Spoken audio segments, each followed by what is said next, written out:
Alright, so we're back for more Fate Grand Order, continuing on for Lostbelt 7 Nahui Mictlan. Last episode was that we were rebuilding the storm border and regaining the supply materials and ration foods, while us and you Marie are not getting along together, just having some personal reasons and stuff going on. You Marie is slowly regaining her memories. Anyway, on Act 12, or Section 12, Kingdom of Corpses. Jump right in.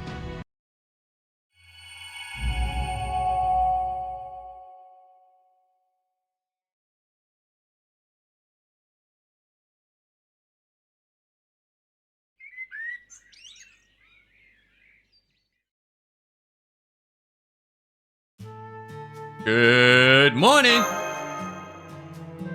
Good morning. You're the first one up today. Nice to see you seem to have gotten a good night's rest. You Olga Marie told me to go to bed early yesterday. You know, Soprast, Father Kotomi actually left me a message to give you. It's about her. Not so long ago, I'm sure I would only have told you the message's contents and would not have been able to imagine how you might feel about them. But... no, never mind that. Let me just give you the message. Chaldeans, I know this is short notice, but the young miss and I have decided to part ways with you. Though she has yet to regain her memories, and she is not yet sure who she really is. She has said, and I quote, I'm sick and tired of dumb dinos, weak-ass earthlings, and stupid, sweltering Mictlan. We will therefore be leaving this Lostbelt tonight. I'm sorry I can't be present for your confrontation with David, but as the young Mrs. Butler, I am obliged to obey her. I wish you luck in your future endeavors. Shepherd of Lost Sheep, Father Kotomi. The end. You mean she's already gone? Yes. Oh, and one more thing. Father Kotomi asked me to give this to you as well. Are the carvings on this bark what you call English? Anyway, he said you Marie made this for you. I cannot help you save the Earth. I'm sorry.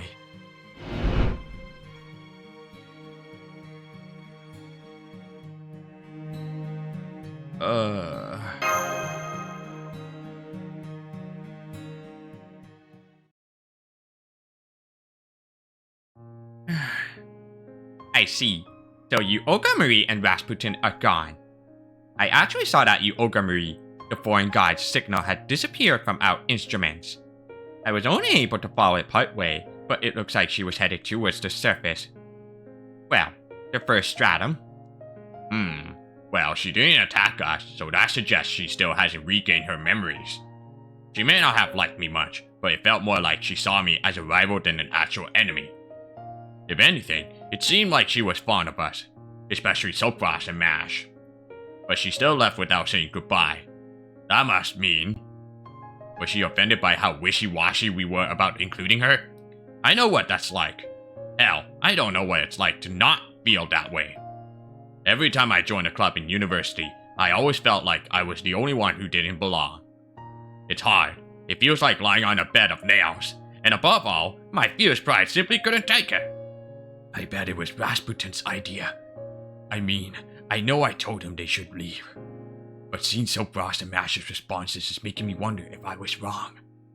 No. Deep down, I think I was secretly hoping you Marie, the spitting image of you Marie, would officially join Chaldea in the end.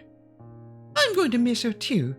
Yes, she was the foreign god, but she was hilarious to watch and had gaps in her knowledge and defense so big, you could drive a bus through them. If I'd managed to take advantage of one of those openings and analyze her, that would have made it really easy to find out what exactly the foreign god is. Why she looks like Chaldea's former director, and how she incarnated into a beast spirit urgent. Alright everyone, chin up. No harm has been done, so there's no cause to be depressed. We may have lost our chance to verify it, but the fact that she is still suffering from memory loss is good news. This gives us an opportunity to complete one of our original objectives. Stop the foreign god from fusing with ORT. I agree. Heartless as it sounds, there's no sense discussing this further. You Olga Marie is no longer helping us. She's our enemy once more, and that's how I'm going to think of her. Got that, Mash and Soapfrost? But maybe she hasn't left for good. There's still a chance she could decide to come back. Yes, that's definitely possible. So if you do run into her again, make sure you're prepared to defend yourselves. That said, if she comes to us asking to talk instead of attacking, I won't force you to strike first. If that time comes, I'll leave the decision up to you. Got it? Go on, repeat back what I said. Thank you, Captain. That's not what I said. Also, why are you thanking me? It's because it shows that you trust not only us, but her too. Yeah, maybe you're right. That Marine didn't have any unique skill separate from the rest of the series, but he was a much better judge of character than I've ever been.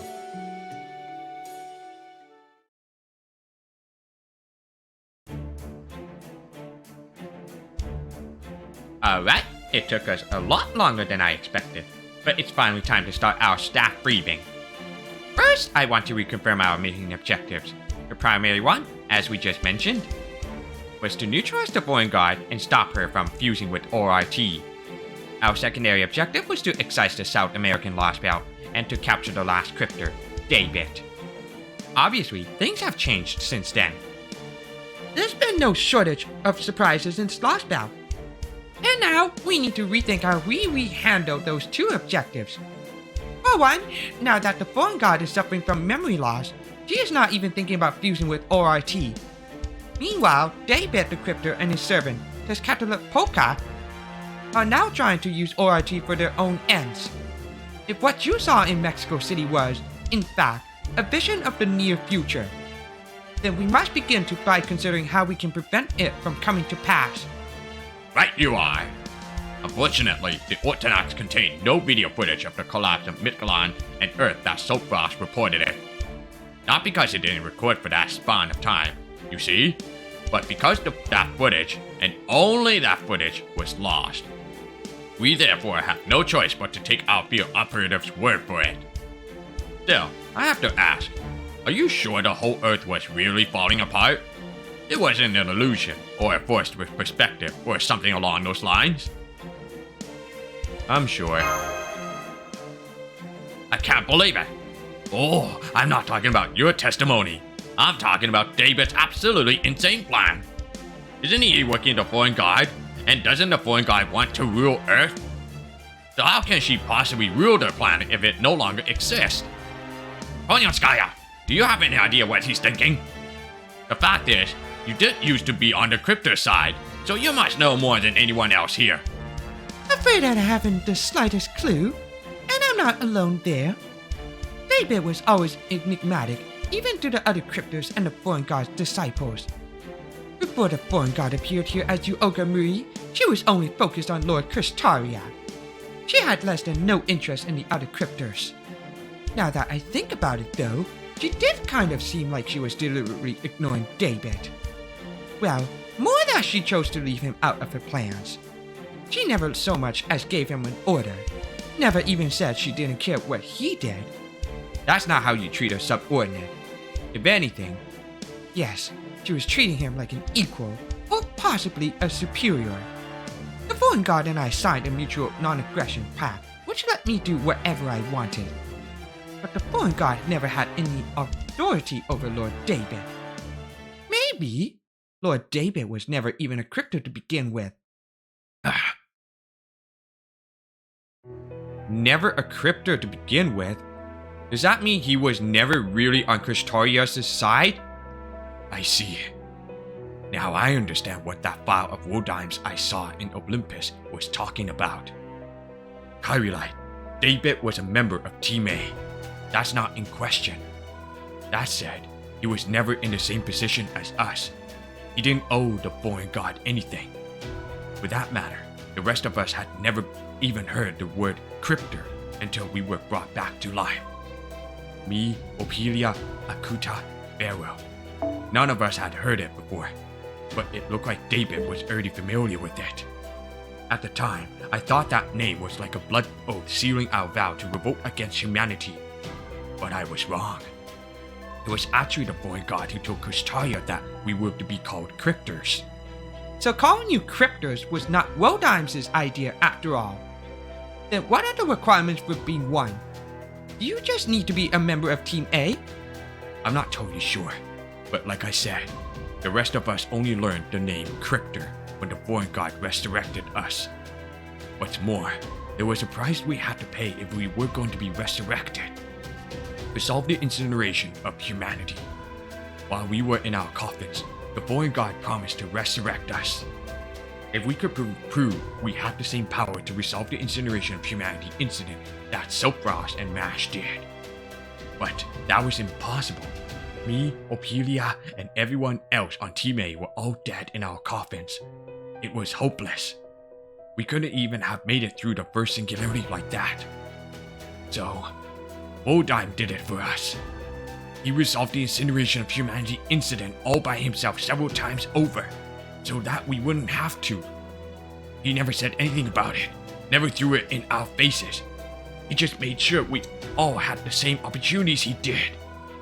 Yes, I can certainly see him doing that. I understand how you feel, Kadok. It's okay. I'm calmer now. I can just imagine the troubled expression on Woldheim's face if he saw me making you sympathize with me like this.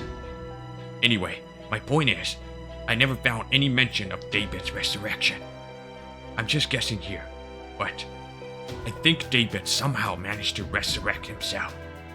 Apparently, the foreign god needed a certain amount of energy to resurrect us. In fact, it took the same amount needed to clear the incineration of humanity. David managed it by generating that energy all on his own. I bet even the foreign god must have been at a loss. According to Woldheim's records, the foreign god gave us only minimal support in our coffins by letting us use Chaldea's summoning system to summon servants. But apparently, David didn't even make use of that. So even though it was all just a simulation, he still resolved the incineration of humanity alone, without a single servant.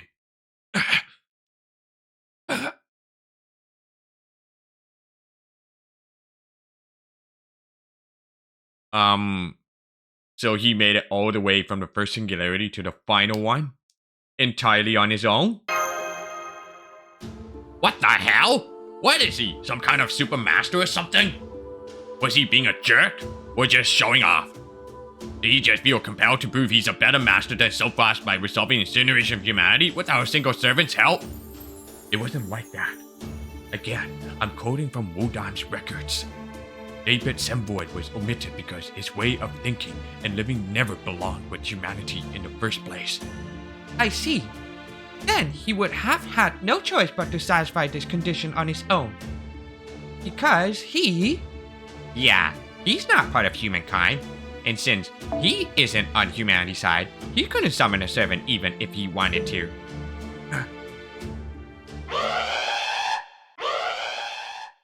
Ah! Must you sound the alarm at the worst possible timing, Sommelier? What is it anyway? We've got a problem. Something's rampaging outside.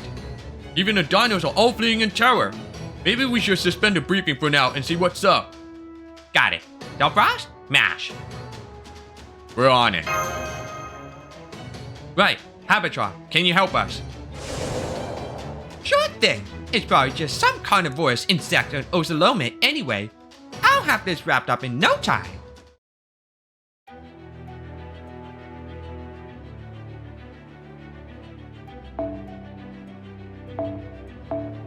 Let me see. 30 enemies.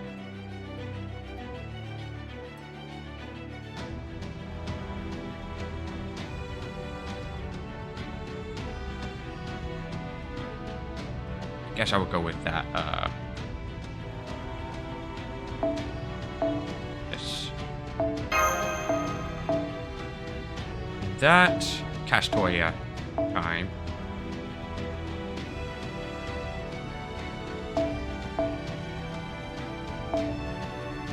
Bond up. Where are you? And then Proto Merlin. Avalon.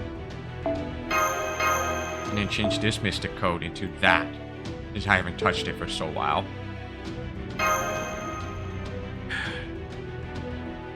So basically, it's just a bunch of army mobster. About 30 enemies. 6 enemies on the field. なるべく長く遊ばせて。白兵戦行きます。戦いですか。やだね。戦いですか。白兵戦行きます。戦いですか。ガムをあげると応援。ピピピ。はい。よし。やります。覚悟。適当にやっとくわ。突破します。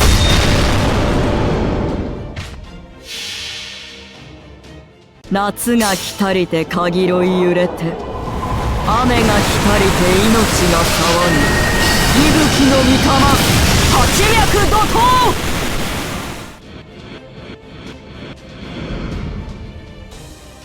Little lag.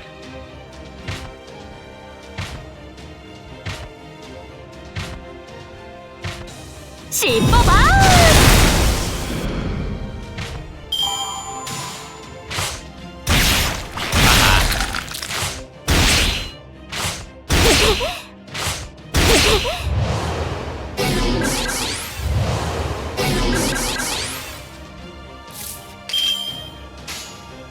適当にやっとくわ。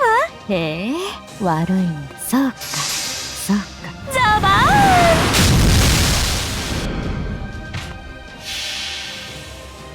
夏の女神が主情に告げる。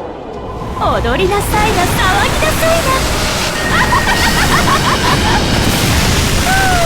すっきり。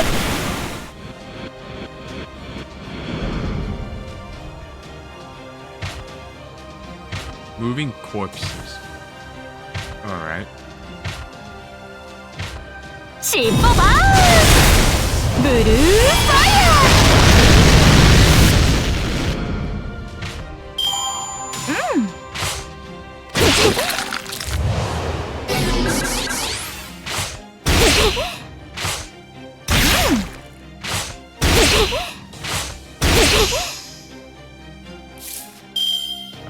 Again.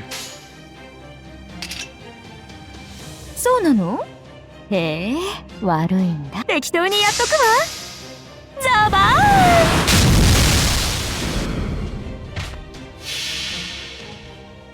夏が来たりてかぎろい揺れて、雨が来たりて命が騒ぐ、息吹の御霊、八脈怒涛。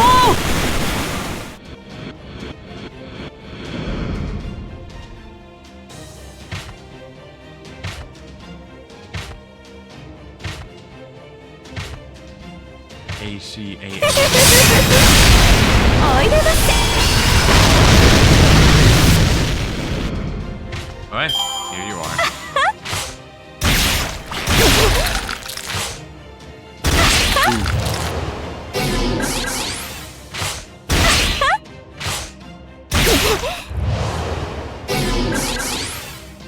Right.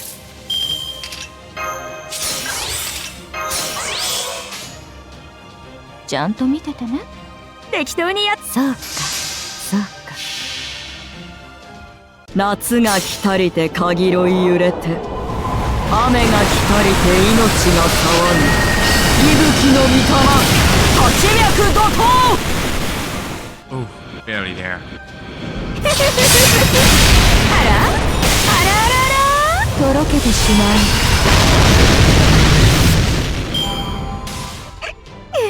もっと欲しいわ。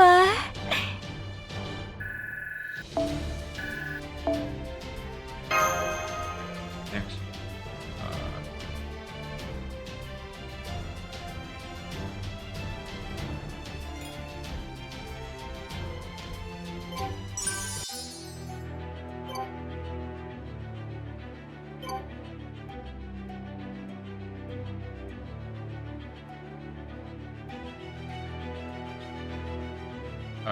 Dead hostile dinosaur. When invincible now 4 times.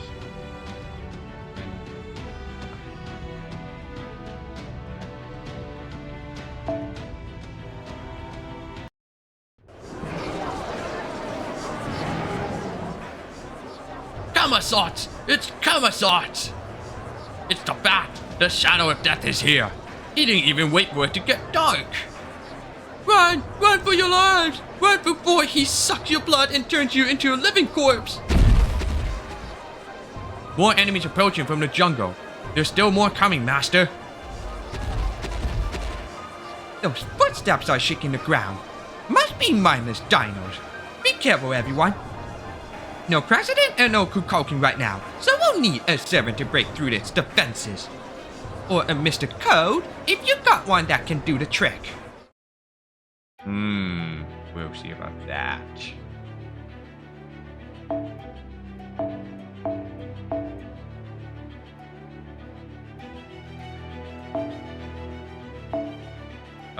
Who has the thing?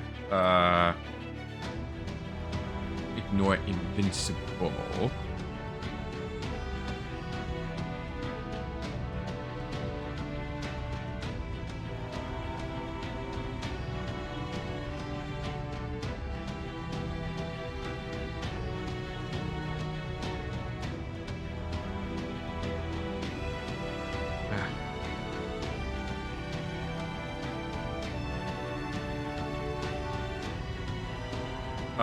Let's see.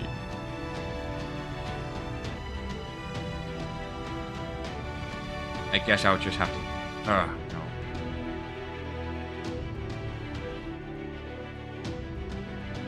Who has the ignore invincible ability? That's for sure.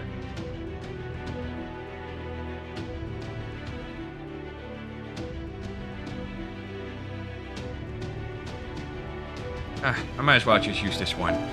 And then equip the CE for ignore invincible, and then don't have to worry about that. I'm going to that one.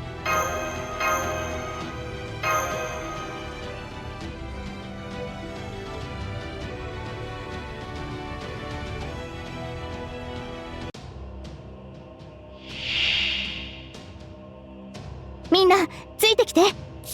Oh, come on, you stupid idiot, Castoria. Team taking over the card deck. じゃあ白兵戦今のうちに準備白兵戦行きます今のうちに準備白兵戦行きますじゃあこれでとどめだやりますまけないぞこれなるわ少なびこなより借り受け冥界を渡り来たる鞘船雨の鏡の船ここでまっすぐReally?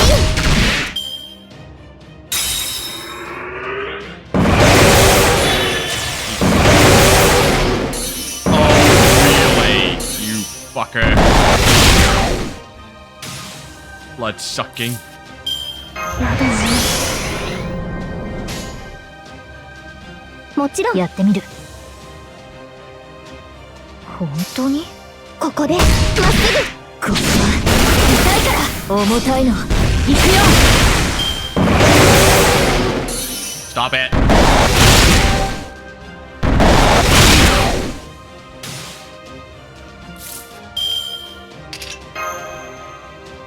That won't be enough. I mean, honestly.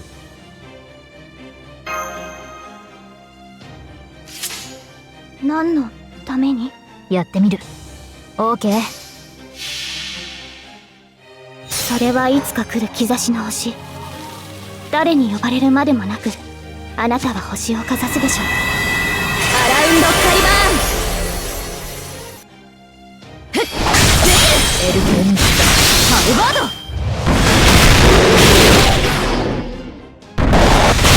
Okay, yeah. Alright, thanks. Blood sucking ass. All thanks to that card deck just ruins my plan. Restart. Fucking joke. Fix that card deck at the beginning, Lasagna or Lasanjo. And I just wasted my AP, did I? Yes, I did. This is a complete joke. Off to a good start. Very off to a good start. Right there. A joke.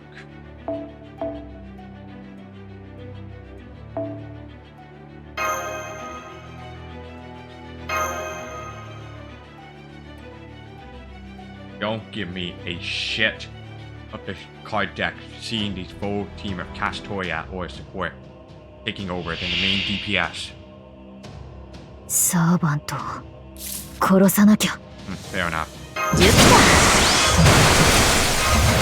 ですやだね。白兵戦白兵戦今のうちに10やだね。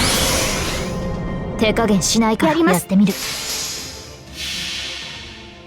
これなるは少なびこなより借り受け冥界を渡り来たるさや舟雨の鏡の船。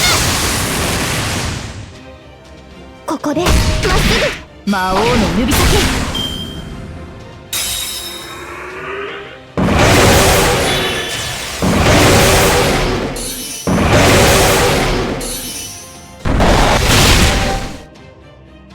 Alright.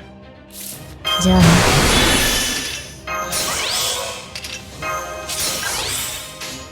これでとどめだ。本当に OK。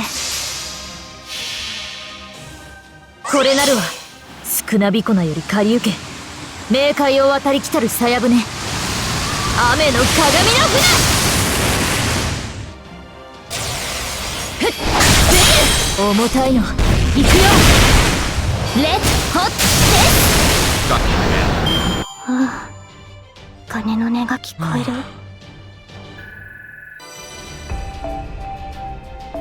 Alright, let me see what's next. Arrow. Oh boy, I don't like where this is.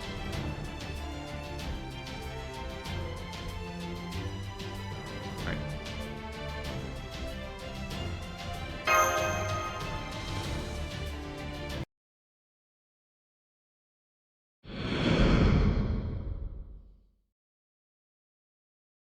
Did that Dinos just turn into dust? Like Thanos snapped? I thought the same. It seemed like something other than poisoned or pain robbed it of its intelligence.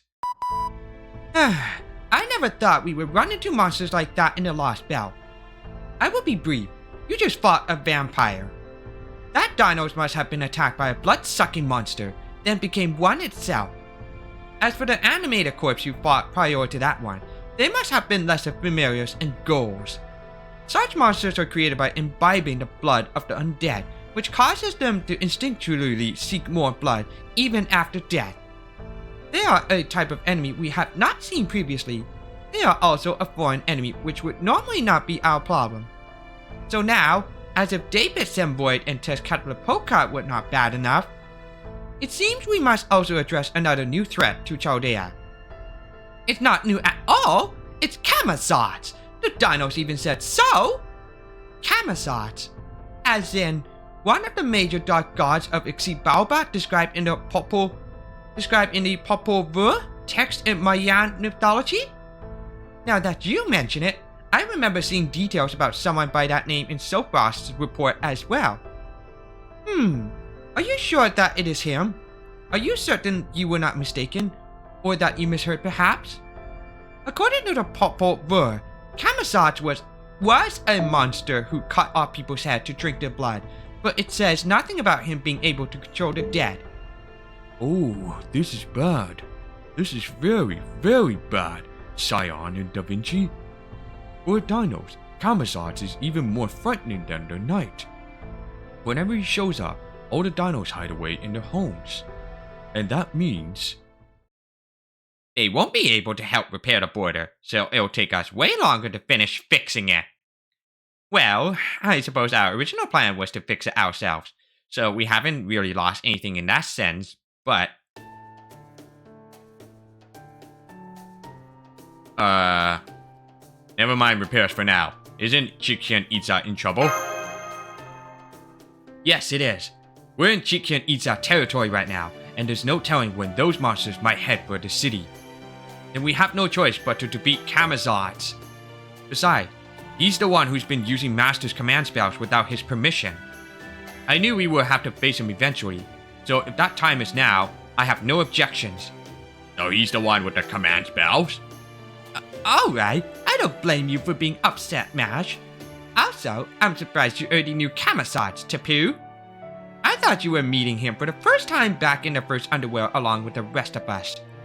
Well, that was my first time actually meeting him in person. Camazotz is the only being in Mictlan who is superior to us dinos, which makes him a frightening figure. I just happen not to think of him that way, myself. So when we met him, the only thought I had was, oh, so that's Camazotz. So the dinos are simply scared of him, then. I suppose that means it's up to us, then. It's only right that we repay the dinos for all their help and hospitality. Sulfas, Mash, go take care of Camazotz for them. I'll even send Konyaskaya to help you. Me? Why me? Oh, no particular reason. I certainly have been... no particular reason. I certainly haven't been wondering how long this vixen means to keep mooching off us, wondering if she'll ever take a page from the Dinos book. None of that has even occurred to me. No, sir, not once. Anyway, good luck. I've decided I'm coming along too. I already know which direction the ghost came from. It's the jungle northwest of here. The same place you all went to look for food before. What did you just say?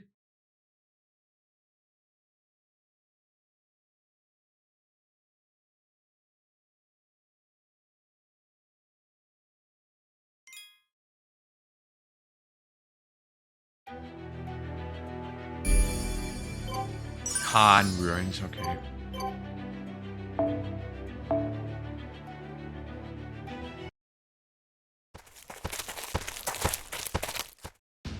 I was so intrigued, I decided to join you. Camazotz is probably hiding out in the ancient Khan ruins. It's a dangerous place, but this time I want to do everything I can to ensure all of your safety this time. This time? Did something happen at these ruins before? No, not at a Khan. I'm sorry, I shouldn't have said that. Come, let's hurry. Tapu. He was talking about what happened with Marine. Are these Khan ruins dangerous? Khan was a city. Well, a kingdom, really, that predated Chichen Itza. It's believed that the dinos who rebuilt Chichen Itza actually used Khan as a reference. That's news to me. What happened then? Did the kingdom decline naturally, or did the later king decide to relocate the capital? We're not sure. To this day, no dinos knows what Khan was like in its heyday.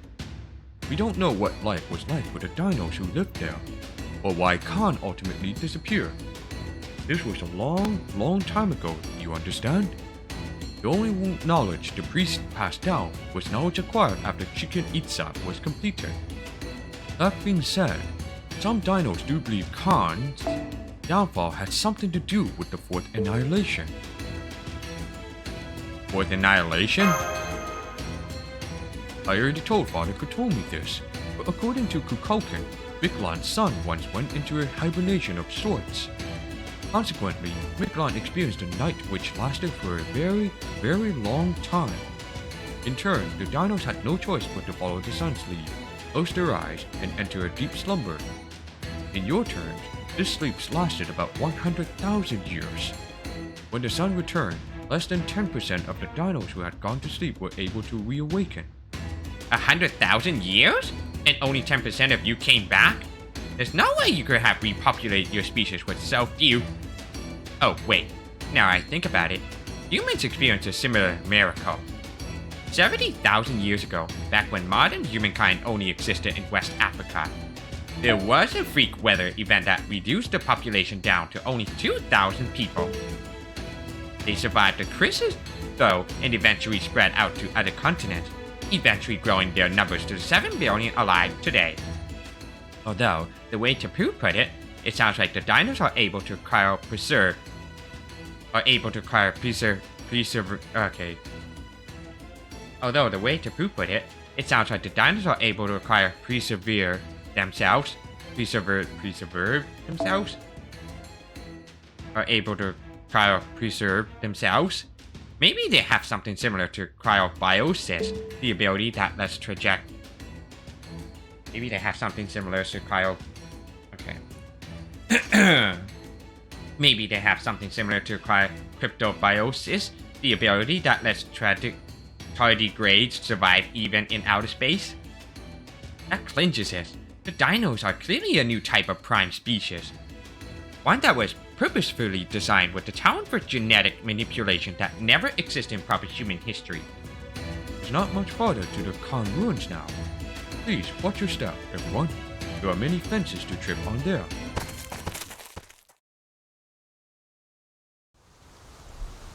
Oh god.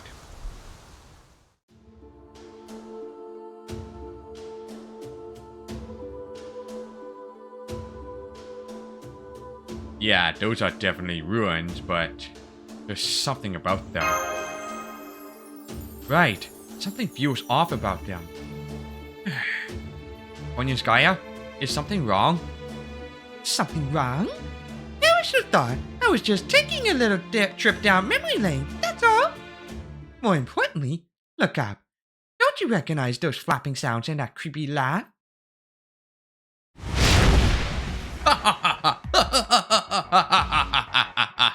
How cruel! How endlessly, deliciously cruel! You clustered together in your weakness, cowering, trembling. You built walls. You prosper and eventually have yourselves a kingdom. But no matter how you rack your brains, you're still hopelessly weak. All that hard work, wasted. In the end, all that remains of you is your bones and the ruins of your shattered, forgotten dreams. What can one do but laugh, but look down upon you in contempt? Truly, the tears of the weak are as sweet as the blue blood in their veins. How I've enjoyed waiting for you apes. It was worth the trouble of sending my messengers to get your attention. I'm accustomed to boredom, but don't take that to mean I'm anything approaching patient. You responded so quickly. The dinos could learn a lot from you in that regard. But faster isn't always better. I only counted 3 servants with you this time. The shield girl, the child scholar, and a gussied up beast. Do you really mean to challenge me, the lord of the underworld, with this pathetic lot? Has Tecatlipoca rattled you so much that you forgot the foolhardy display of valor you showed in the underworld, priest of Chaldea? Fine, let's have you excused then. Why have you so underestimated me? Are you and Tecatlipoca in cahoots? What? That's certainly not what I was expecting. No matter, I do like an interesting question. Tecatlipoca has paid me much in tribute, but no, we are not in cahoots. He forbade me from attacking the Ocelome. I accepted it, in exchange for knowledge. After that, he proposed a new deal right around the time you apes showed up. He said he wanted to change the nature of the layers of the underworld. I accepted it in exchange for command spells. That's all there is to it. It doesn't change the fact that one day, he and I will fight to the death over who rules Mictlan. But before that day comes, it's time to slake my thirst. Don't worry, all I need from you is your head. I do so love blood, but I hate having the same blood twice. Unfortunately, you all look alike. I can't be expected to tell an ocelotto from a servant, so it's my personal policy to kill any creature whose blood I've tasted before. Would you like to know why? So I don't ever have to look at them again, and won't have to resort to tasting their blood twice. So welcome, welcome! Listen well, undead warriors of Khan! The time has come to add to your ranks. Oh boy.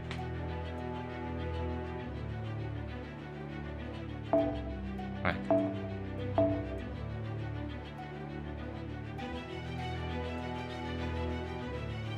Where are you?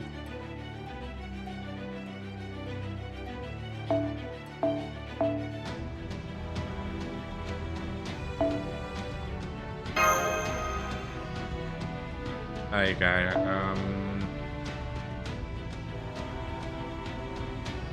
I think I'll keep that one, or probably have to change this one.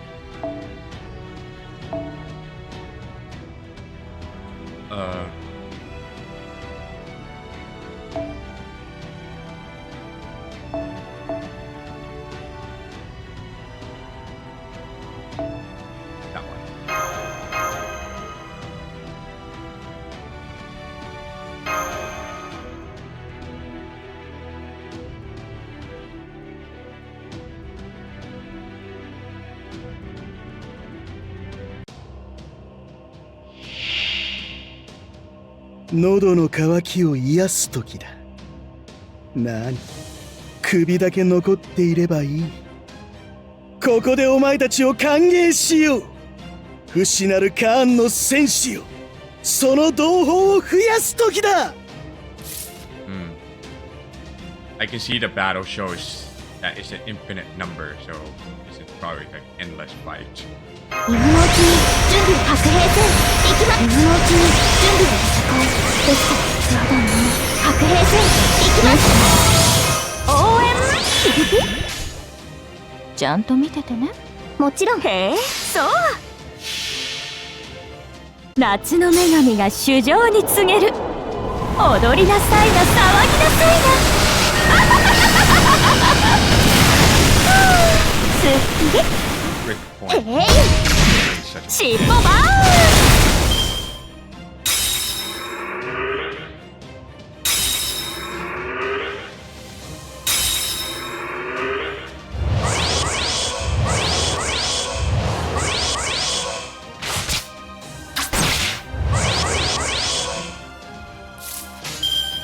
ちゃんと見ててね。負けないぞ。やります。煮えはいらぬと申しても、夏の暑さに喉カラカラ。息吹の御霊、八脈怒涛。It shows the condition says battle ends after defeating 10 enemies. So that's 3 out of 10 right now. へえ、悪いなんのな。ために。そうなの？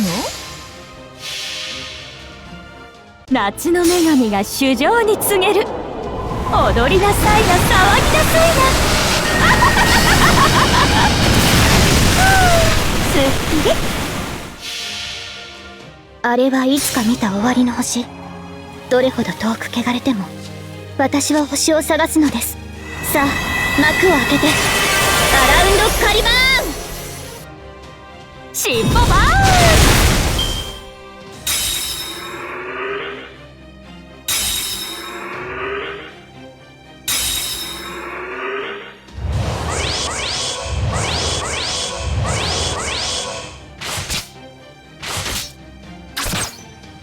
1-1-1.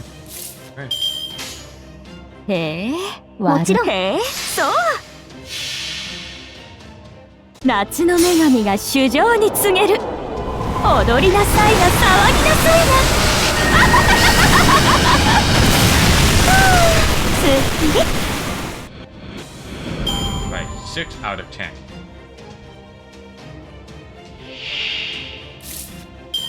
愉快。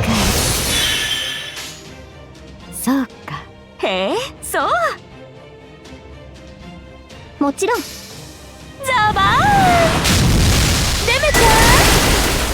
突破します。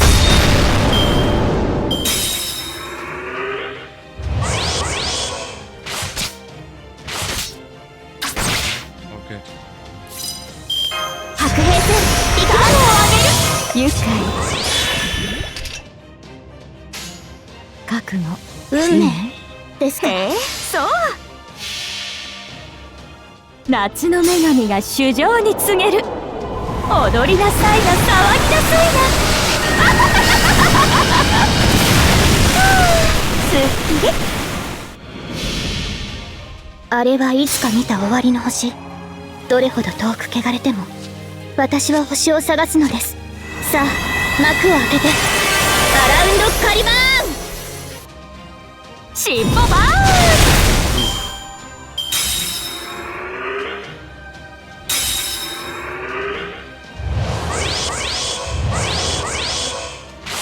1, 2. 今のうちに準備を。戦いですか。へえ、そう。やります。負けないぞ。ザバーン。やったはここでまっす Barely.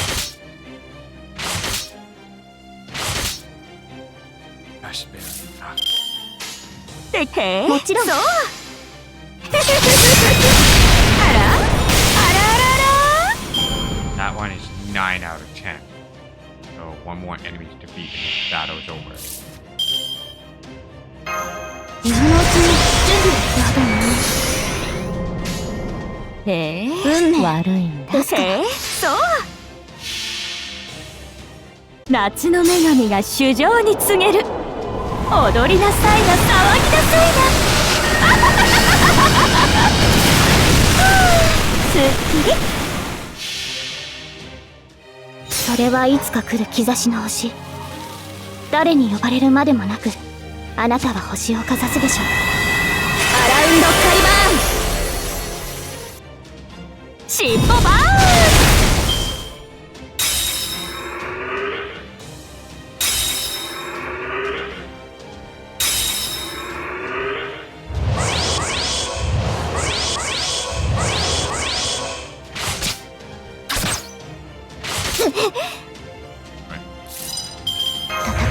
ですか。へえ、悪いんだ。適当にやっとくわ。夏が来たりてかぎろい揺れて、雨が来たりて命が騒ぎ、息吹の御霊、八脈怒涛。 And that's 12 out of 10.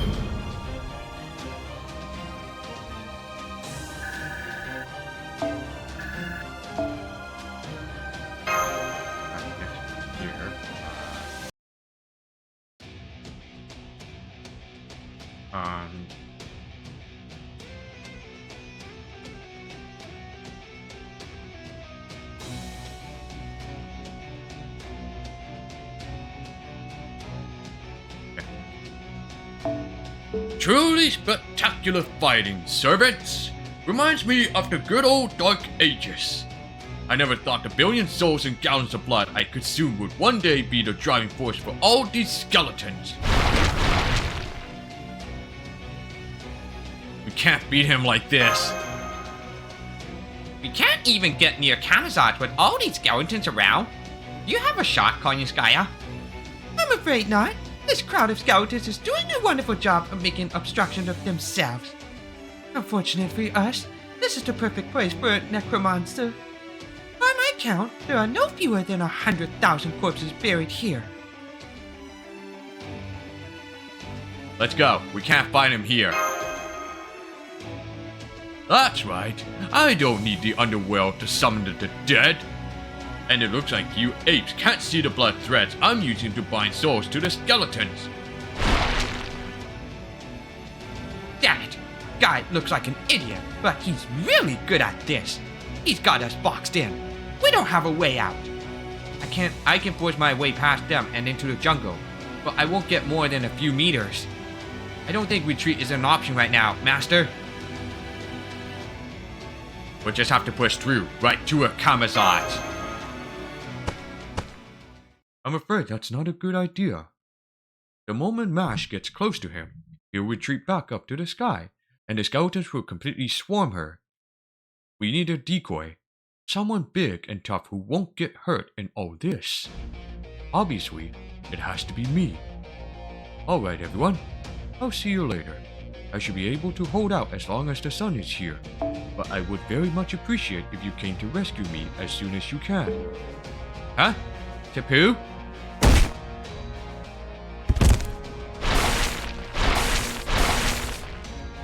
So that's the Dino's barrier Silkross mentioned in his report. It looks like strong as electromagnetic armor.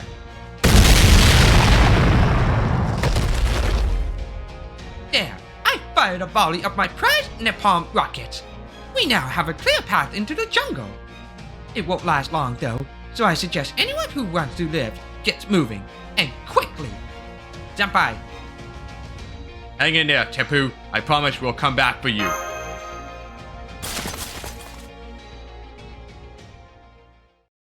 What the hell?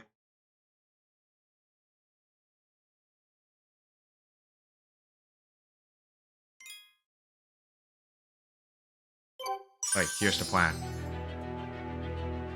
I'm gonna do this strategy. Alright, yeah. We overheard everything on the comms. We know Tapu stayed behind in enemy territory.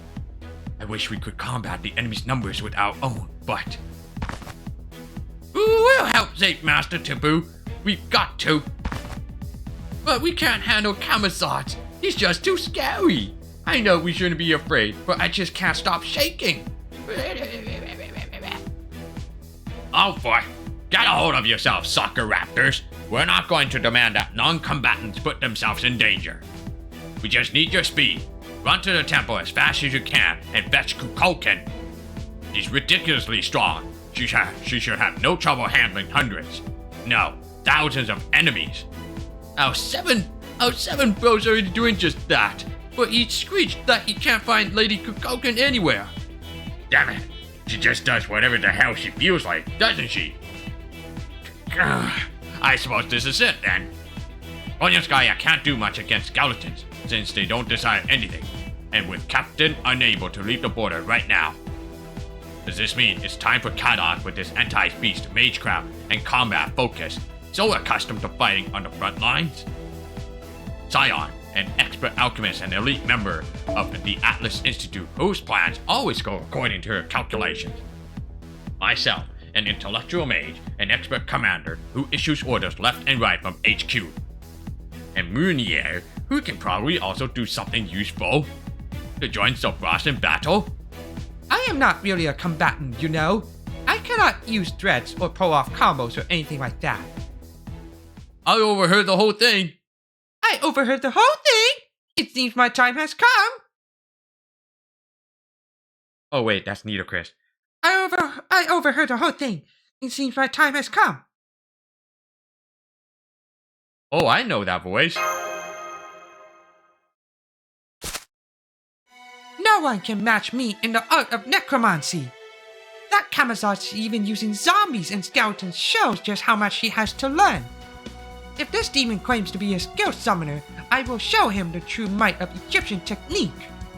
The technique that even takes out undead's comfort and well-being into consideration by ensuring they still have bodies. Oh, now that is confidence right there. I'd never have believed you were the same servant who's been on a losing streak since we got here. Well said, Nitocris. This is your chance to redeem yourself after your humiliating loss to Talalok. Did you really need to bring that up right now?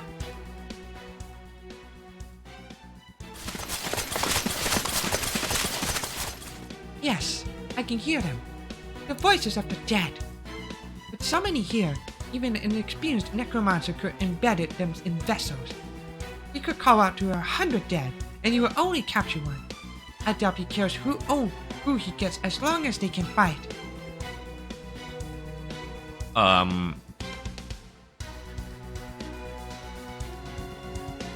So the other 99 are just ignoring him. You certain you can win? I am. This is where we fought that turkey. I remember its cry was no ordinary thing. I see now it's because it was calling out to the dead. That's why it affected me so much. I can hear the voices of the dead. I'm ashamed I didn't realize this at the time and only dismissed it as a healthy morning call. So you essentially left your script channel on and dialed up to maximum volume. More or less, yes. It didn't do me any favors at the time, but at least I can make use of the experience now. I'm going to lay a spell that mimics that bird's cry over Kamazot's necromancy, essentially jamming his signal. Only a truly exceptional necromancer could hope to keep control of the familiars under those circumstances. So which set of ears do you use to listen to the dead anyway? Do try to keep your insolence to a minimum. As for my ears, it doesn't matter either way.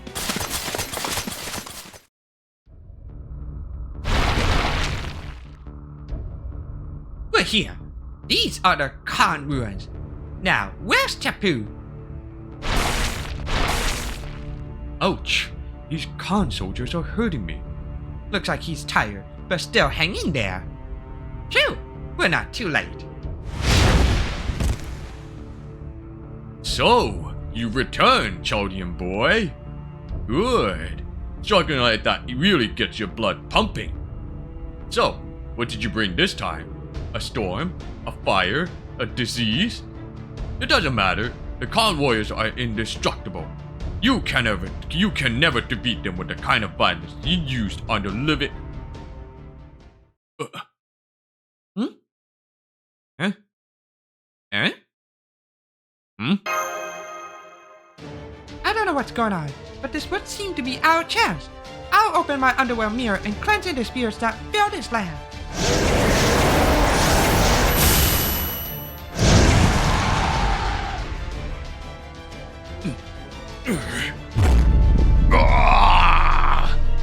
A necromancer! I knew it! You should be ashamed! Revolting! Revolting! I want to tear my own eyes out. It's so hideous. Kill that woman, my warriors! Otherwise, she will send you into a nightmare from which you'll never awaken. How dare you hear the voices of the dead even outside the underworlds? There's only room in Mictlan for one necromancer, and that's me!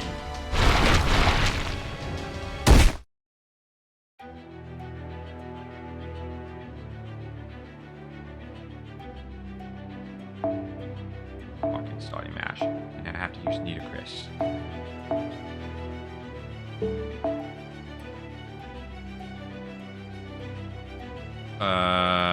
Mash. And then switch this back line here in the Chengon, the lowest level, to be sacrificed because that Nitocris is in the front line. There'll be 6 enemies on the field. Alright, that should be good enough.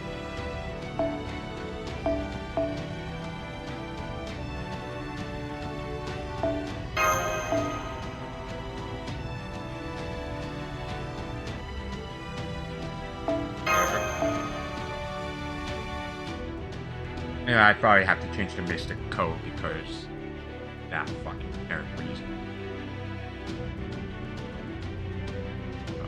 Bond.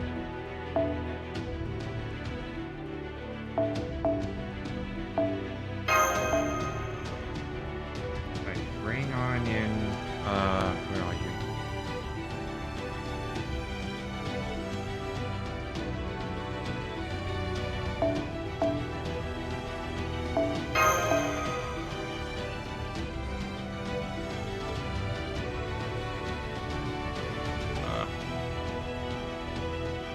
No, wait, Castoria, right, I forgot. This one and that into fuck this up. This, that. I'm gonna make sure the code is correct. Yes. We'll change mash into switch it to this Ibuki Doji Summer. Yeah. And then Nitocris will be sacrificial.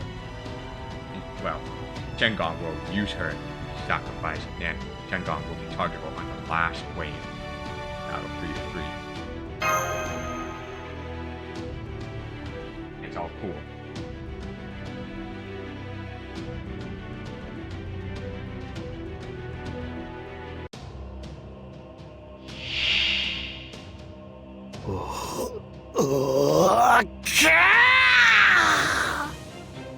やはりそうか資料使い恥を知れ目玉が潰れるほどおぞましい戦士ども殺すがいい冥界以外で死者の声を聞く蛮行を許すまじ不敬はダメですよ Oh, okay.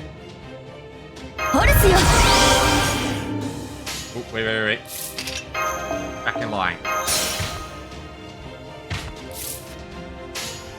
アヌビス扉私の鏡それが良いでしょう屍の鏡暗黒の鏡扉となる恐怖を心アンツーネブタジュゼル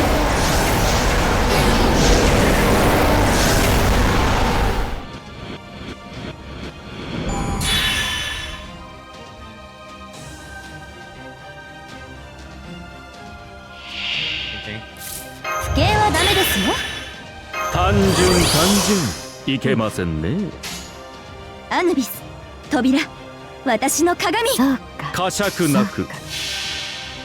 屍の鏡、暗黒の鏡、扉となり恐怖をここに。暗空ねぶた呪詛。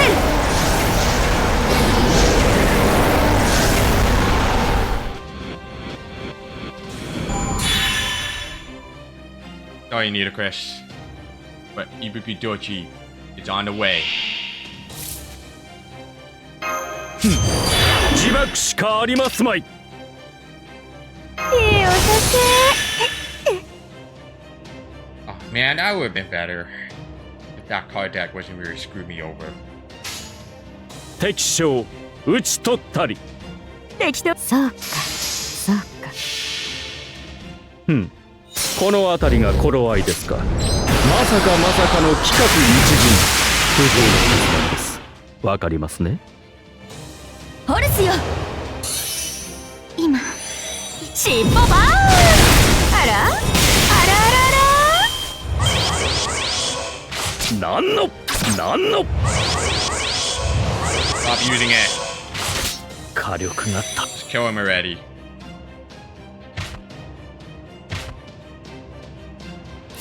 白兵戦行きます。やだね。カードを上げる。特急会。ですか。白兵戦行きます。戦いですか。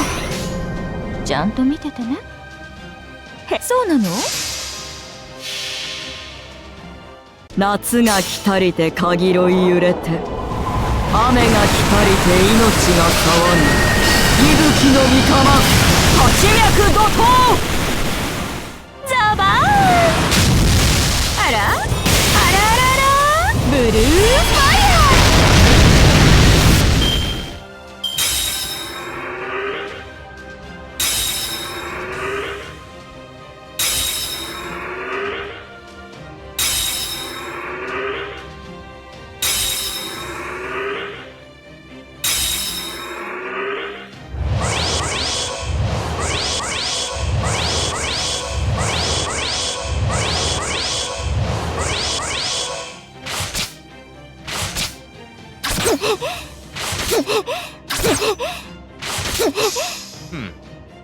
Okay.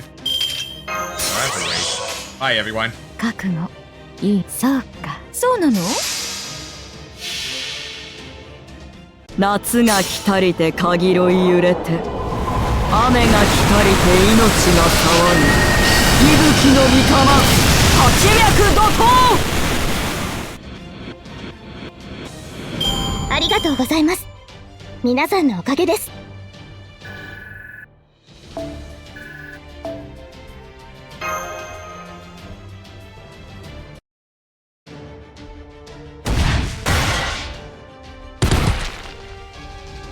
What is this? What just happened? What happened is that you just lost, demon god. I read these ruins of all the dead spirits gathered here. You no longer have even a single pawn to command. I said, what just happened?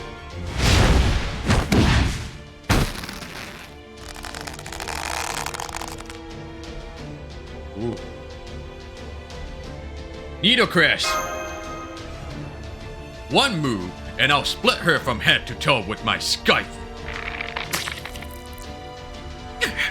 So fast. He grabbed me before I even had time to blink. Now, answer me, woman. What just happened here? How did you do it? You mean how I returned your familiars to the earth? I just used my own dead spirits to banish your... No. The soldiers! The soldiers you commanded it! You were treating those pale ghosts as though they were your own subjects, weren't you? Those ghosts were long dead.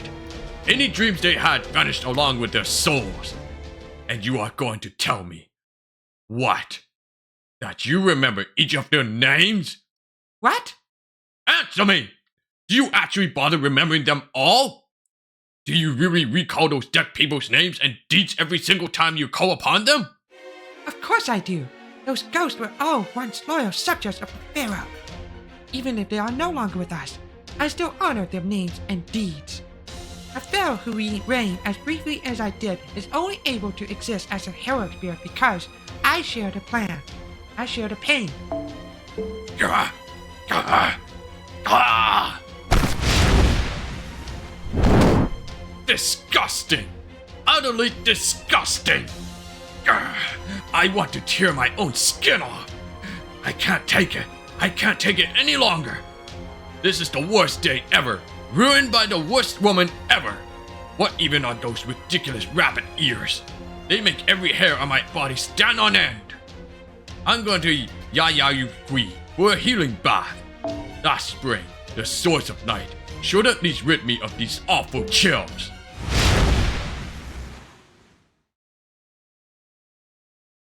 I'm not sure what he was talking about, but I get the feeling that it was very insolent indeed.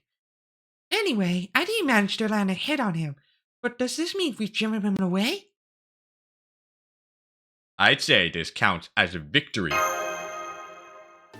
Indeed, victory is yours, and I live to see another day. Thank you all so much. Nitocris, you did what no one else has ever been able to accomplish.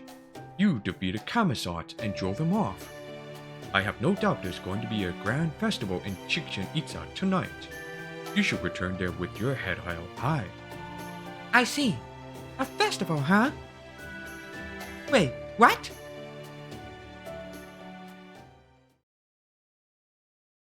Alright, arrow 5 and 6. No fight. Just dialogues. I'll be right back. I'm gonna take a washroom break or bathroom break. Alright, I'm back from bathroom. I'm on. Okay, still on section 12. So 5 and 6. No, yeah, 5 and 6. No fight.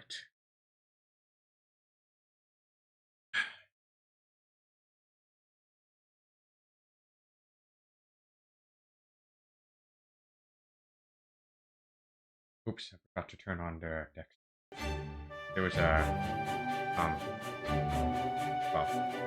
dinosaurs noises going on. You like that party celebration? Wow, you were right, Tapu. Spectacular work, Nitocris. No other warrior has ever managed to drive Camisards away. The dinos will never forget what you've done. From now on, whenever they encounter a problem, they'll say, Nitocris didn't give up when she didn't drop off that annoying bat. WWND. What would Nitocris do? Insolence! Insolence! Huh? Huh? Still not fully grasping the situation. Nitocris standing alone on the altar. Right? Party's still going, by the sound of it. I can still hear the dinos all the way out here. This is not how I imagined today would go, but at least Chaldea is super popular with the dinos now. Starting tomorrow, we should be able to focus on repairing the border again. But before that... Yes, we need to continue our discussion from earlier. It seems that the last cryptor, David Semboy, has a plan of his own, entirely separate from the foreign gods. He means to use ORT whenever it is in this Lostbelt to destroy the entire planet. So our top priority now, ahead of tracking down ORT for cutting down the Tree of Emptiness, is to stop David's plan. Though of course, since we have not yet been able to detect the Tree of Emptiness, much less locate it, we can do little in the way of planning to cut it down. Yeah, between crashing, getting taken prisoner, the surprise culture exchange, and the zombie attack, I honestly haven't even given a thought to searching for the Tree of Emptiness. How about you, Sopras? Mash? Have you two seen anything around that look like it could maybe the Tree of Emptiness? Not even a hint of it. I agree with Senpai. The surface is completely devastated, while this underground world teems with life. I think if we understood Mictlan's structure, we'd have no trouble figuring out where the Tree of Emptiness is. But... Heh, you people are all overthinking this. Things like the Tree of Emptiness are always in the deepest, most inaccessible parts of the world. So it seems clear to me that we'll find Mictlan's Tree of Emptiness at the southernmost point, the ninth, bottommost stratum, thinking vertically. And that means once the stormboard is back up and running, we can fly right to it. So for now, let's just be patient. Give our technical advisor and Scion time to finish the repairs while we kick back and relax in our air-conditioned rooms. Not happening, Gordov. Did you forget about the report of what happened in Mexico City? If we don't do something soon, we won't be able to stop the future where ORT wakes up. And we have no idea how long it will be until that happens. So the best thing we can do right now is stop Tezcatlipoca and David's plan before they can wake ORT up. Right. That slipped my mind. But the future they saw was already set, no? Will us stopping the plan change that? Of course! If we do nothing, the future they saw in Mexico City will be set. But right now, we are still at the crossroads of the present. Should ORT wake up, we will no longer be able to alter the future Tezcatlipoca showed us. However, if we can stop ORT from waking, the future is entirely in our hands. Yep, and that's why we need all the information we can get. Who exactly is David Semvoid? How is he planning to wake ORT? For that matter, what exactly is ORT? We still haven't detected it in Mictlan, so right now, we can't even say whether it's asleep or dead. Without that information, we can't really formulate a plan. As much as I wish otherwise, unfortunately, we don't have any way of finding more information. Neither the dinos nor the king of dinosaurs seem to have any knowledge of things outside of Chicken Itza. Maybe we could infiltrate Mexico City again and ask David himself? Nah, that's a dumb idea. Even if we manage to get in and find him, he'd sooner die than tell us anything. What should we do then? It's been less than a year since David came to this Lostbelt, the same as it was for the other cryptors. So where was he for all that time? What was he doing? How did someone so opposed to humanity summon Tezcatlipoca? Where exactly are ORT and the Tree of Emptiness? If only we could talk to someone who had the answers to those questions. Of course, we could never be so lucky as for there to be someone around who conveniently has the knowledge we never... Oh? Is that all you need? Because I'm pretty sure you can find a dinos who knows what the crypto's been doing since his arrival. They're in Mictlan.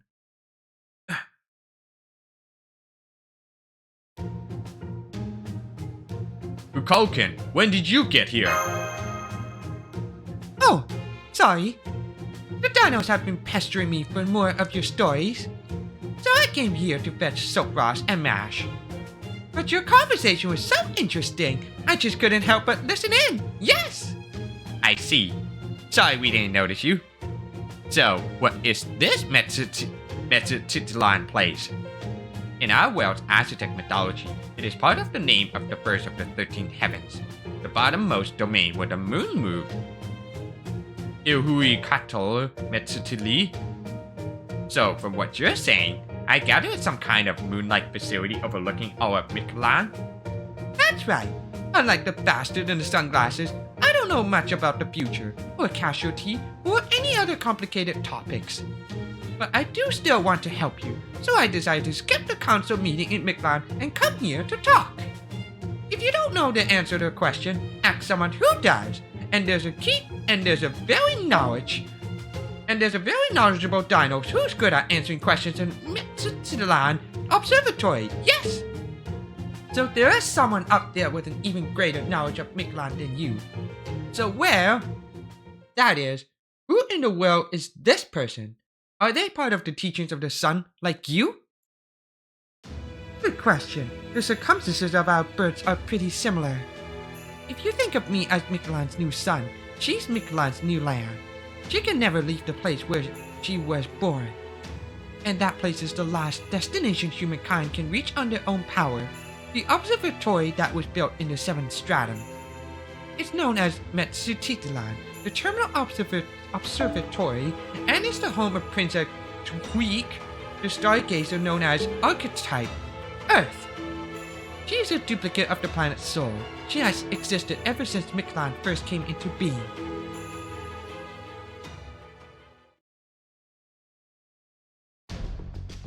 The seventh stratum, Mictlan, the terminal observatory, almost like the Chaldea of Mictlan. Thank you, Kukulkan. I wasn't expecting a lifeline, but you've truly proven to be our savior. Alright, everyone, you heard the goddess. We're beginning a new operation. Topaz, Mash, Habitrop, Da Vinci, and Nita Chris over there, having the time of her life. Prepare to leave for the 7th stratum at once. And could I ask you to accompany them too, Kukulkan? Da Vinci will only be there to handle data analysis. You're the strongest fighter around by far. We would be very grateful if you were willing to help Surprise. Of course! Yay! Thanks, Director! Now I have the perfect excuse to cancel my annoying council meeting. I can't turn down a request for aid, after all. Zion and I will stay here to focus on repairing the border. Konyanskaya, you're on guard duty. What would you do, Kadok? You'll be helpful no matter which group you go in. So you should go where you think you can do the most good. Okay, I'll stay with the border too, but I can't help with the repairs. I'm going to go over the clock tower files, since they might have something on Daybit. Oh, good idea. I think I'll do the same. The clock tower files are heavily encrypted though. We'll need to decrypt them one at a time. I can help with that, though it will have to be in my downtime between repair tasks. Alright, then it's settled. Let's get to work, everyone. Oh, but not right this second. Zopras and Kyrie still need to rest. You both have a responsibility to get 7 hours of sleep and 2 hours of relaxation each day. You'll be departing tomorrow morning. Until then, take some time to enjoy the Chichen Itza nightlife if you like. Why don't you spend the night in Chichen Itza too, Commander? Good point. A chance like this doesn't come around every day. If I think of it as a vacation near a tropical rainforest, then maybe. No, wait, you can't fool me. I just know I'm going to be mistaken for a giant Xocta ball the moment I've set foot outside. And passed around from dinos to dinos until I end up somewhere I don't even want to imagine.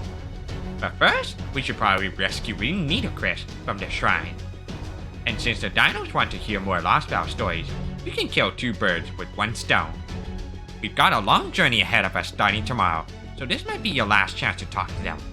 Make sure to tell them as much as you can.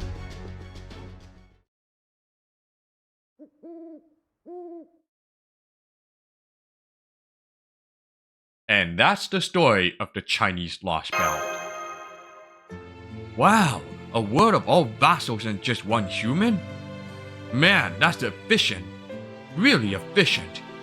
The vassals do all the heavy labor to keep the world running and provide the king with culture.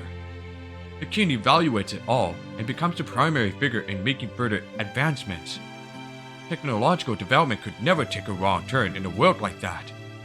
The other Lostbelt worlds were pretty astonishing too, but in terms of completion, the Chinese Lostbelt sounds like it was right at the top. I know what you mean. No one in this society ever had to feel unnecessary suffering or want things they could never have. Complete, yes, I'd say it is, but at the level of species, maintaining the status quo is effectively regression. No matter how stable the world a species lives in may be, if that species never changes at all. It will only be a matter of time before other species surpass them, effectively causing them to degrade. But this Qin Shi Huang person managed all those changes themselves. So long as they never made a mistake, the Chinese Lostbelt would have been powerful indeed. And they did not, in fact, make any mistakes, which is why their empire became eternal. It's just too bad their own lifespan was limited, not necessarily physically, since they did acquire an immortal body, but mentally. It almost sounds as though the Great Wall they built enclosed their mind as well as their nation. That part, I honestly didn't understand. Why would a human of that caliber stop trying to grow the territory? Isn't that why they became emperor in the first place? To grow humanity's domain as far as possible?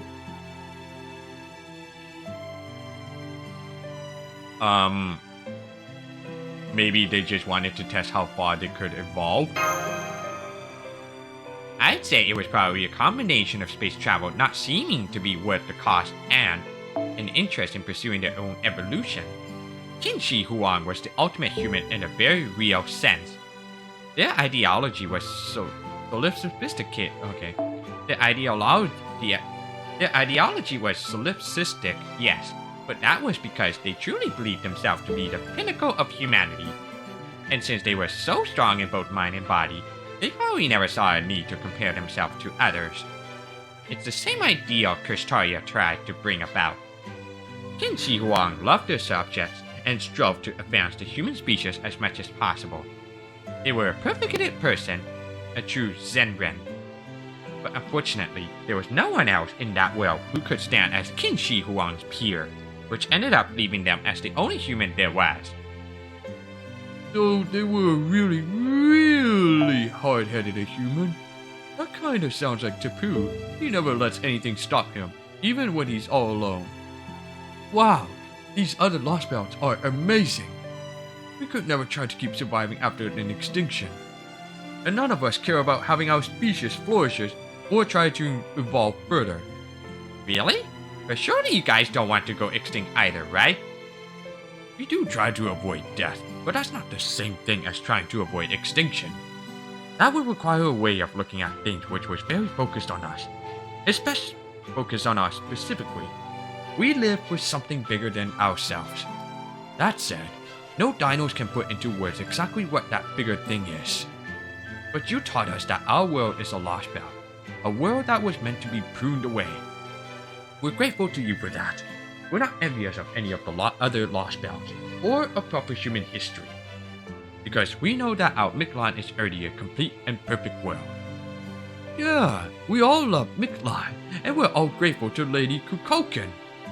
But you know, I do wonder if our Lostbelt's as meaningful a world as the other ones. I hope so.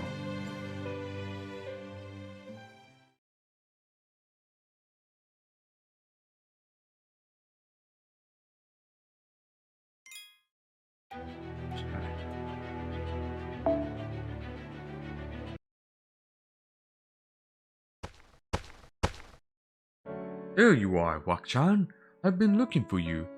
Are you feeling like your old self yet? It's no use. Nothing I do works. I don't want to do anything at all, ever again. Not until the sun disappears forever. Your brainwaves aside. You seem like you're still in peak physical condition. So let me give you this message.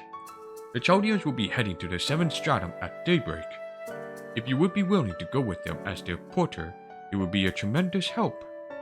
Whoa, the 7th stratum? That's amazing. That's practically a stone's throw from the dreaded land. Even I've only been there once. My dad took me when I was a kid, and I only remember seeing the stars there. That sounds like a ton of fun. I guess those guys will go anywhere as long as they have a goal. Oh, but Olga's gonna be there too, right? I don't know what to say to her. Now I know I should have said something to cheer her up instead of just disappearing, but... Wakchan, Yu Ogamuri is no longer in Chichen Itza.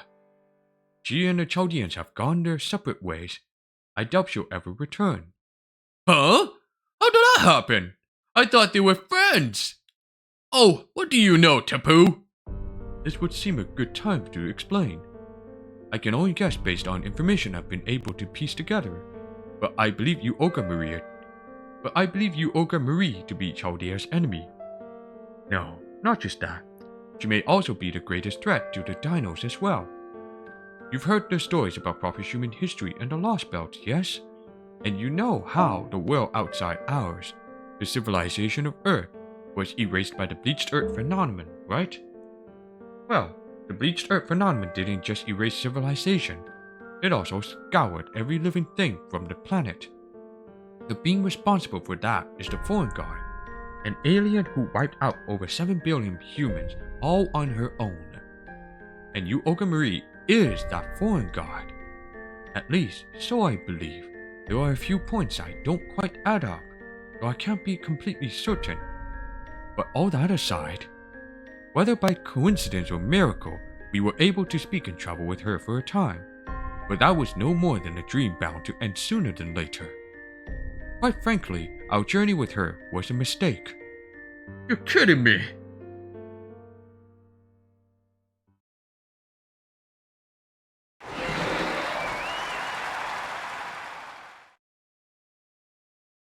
Please try to calm down, Lord Bukub. The king may not be here right now, but we are still in the presence of the Solar Sojourn. If you flap your wings too loudly... Shut up! How are you not bothered by this? How long are those fools going to keep falling all over themselves, fawning over those damn outsiders? Even the king of dinosaurs is going along with it. Have they no reverence at all for the holy Xokta shrine? That shrine is meant to be where we give thanks for the sun's cycle. It is not a place to celebrate outsiders. How many times are they going to make the same mistake before they get it through their thick skulls? What good has foreign culture ever brought us? That damn crypto's knowledge has been nothing but poison. The inclusion of language has only created disparities. Disparities between dinos and Osalome have been growing stronger at an alarming rate. The only reason you cretins aren't worried is because you don't know how far Mexico City has come. If there were other winged dinos besides me, they would tell you, just as I have, how terrifying that city really is. Please calm down, Priest Bukub. Bukub. Please calm down, Priest Bukub. Other priests will come by if you make too much noise. No, they won't. They're all down there at the Xokta shrine making fools of themselves over the story of Kamisat's defeat. They have no sense of urgency, no concerns whatsoever about the impending danger.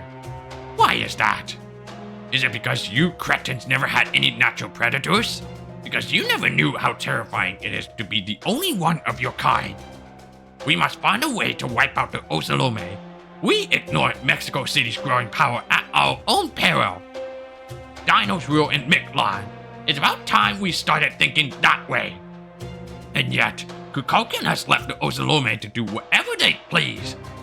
Next thing you know, she's brought back a human child and named him king of all dinos. And then, just when we thought she'd gone off to observe Mexico City from a distance, she comes back dressed like a damn ocelotto. This all happened recently. Proper human history's knowledge has tarnished Mictlan and our sun. In fact, that woman has been far too welcoming to those proper human history outsiders ever since she learned of this God concept. You want to say such things, Lord Bukub? Please, at least refrain from putting such thoughts into words. Shut up! This isn't my fault. It's the fault of the king and the god who made me think this in the first place. Who do you think I am, anyway? I'm a rare Pterosaur. The only kind of dinos blessed enough to be chosen by the skies. It should be me standing at the top of Dino Society. Do you have any idea how much of myself I've devoted to Mictlan for that purpose? Despair, repugnant king of dinosaurs. Despair, useless Kukulkan. That the crypto showing up could change our entire culture proves that we never had a culture of our own to begin with. You're exactly right, Lord Bukub. No one loves Mictlan more than you. You're the perfect dinos to lead us all. Alright, move ahead with that plan we discussed. Tell Iskali I will agree to a second meeting. In secret. A plan to steal a sun, huh? It's bold. I'll give him that. But it was at least worth hearing what he had to say. I certainly can't think of a better pretext. Fine, if it will really save our dying son, he can have chicken itza. Oof.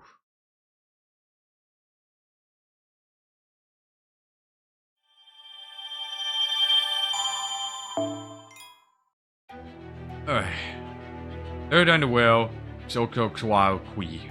What the hell? Alright. Section 13.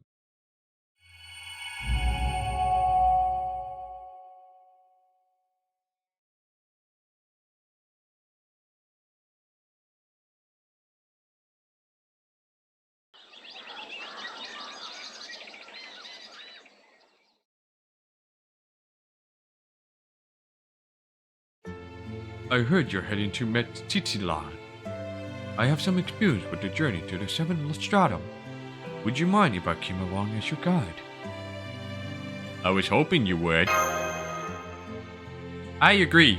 We won't have anything to fear as long as you're there with us, Tapu. Hey, new line working alright? Can you guys hear me? Yep, loud and clear, Moonier. Mictlan's magnetic field is pretty strong. In fact, every stratum had its own atmospheric density, magical energy concentration, and background radiation levels. Luckily, over the past few days, Professor figured out a way for our comps to actually adjust their signal to suit their environment. We still won't be able to contact each other while we're in the underworld, since its levels seem to be similar to singularities in certain ways. But otherwise, we should be good to go. Then we should be able to communicate while you're in the 7th stratum. That's great. We'll support you as best we can from here.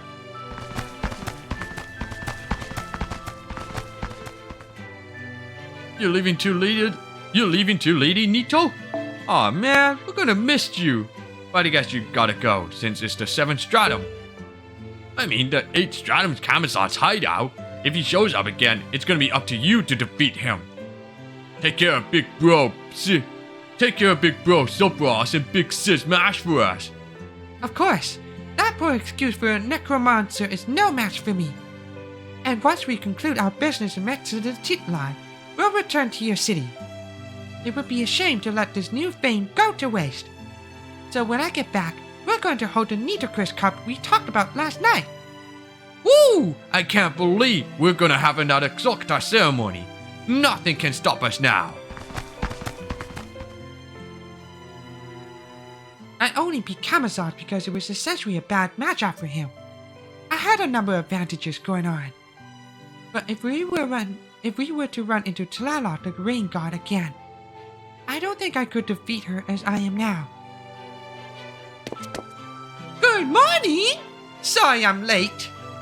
I went down to look at the shops first thing in the morning, and I lost track of time. And they were even out of the thing I was looking for. Just goes to show that you should prep for an adventure ahead of time. Not to worry, Kukoken. I have everything we'll need for camping out. We're all good to go. I've been guiding Silpross and Mash since the 1st stratum, after all. Then I guess I just need to come along for the ride. Good job, Tapu. Of course, I'll do the best I can. But why do you sound so happy about this? Because you've never been proud of any of your accomplishments before.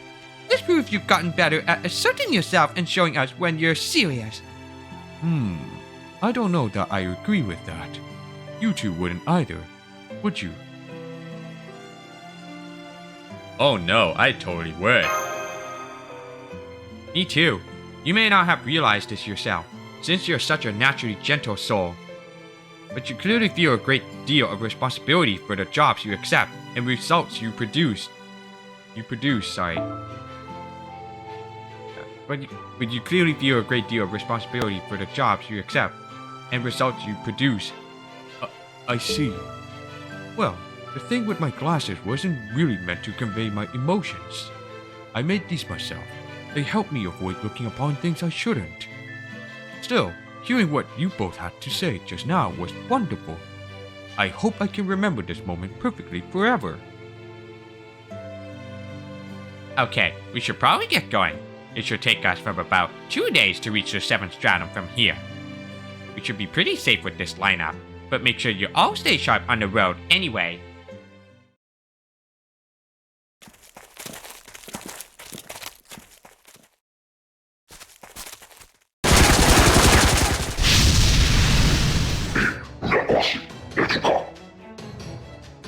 Damn Joe, or whatever that thing is. Oh geez, we're already in trouble. What the hell are they thinking? Are they trying to burn down the whole jungle? I guess this means we've entered their territory, the 5th stratum. Even so, I can't believe they tried to blast us with fire before we even got close to them. Do they just not care about the jungle or the animals that live in it? I don't think we can talk our way out of this one. Although I did understand a tiny bit. This is no time to be scoping things out. See that guy? He's the leader around here, the captain of the squad.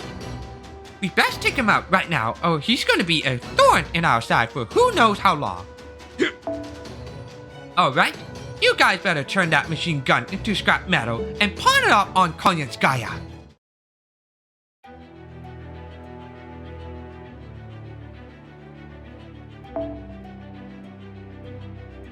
Let me see this.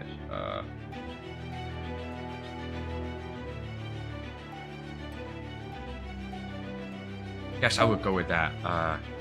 Here.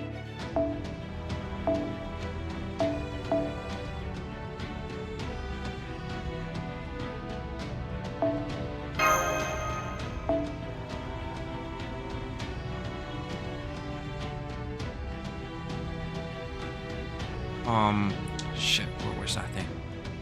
Oh yeah, Konyanskaya. And then Oberon. Or Oberon or Oberon, I don't know how you pronounce that name, but you get the idea.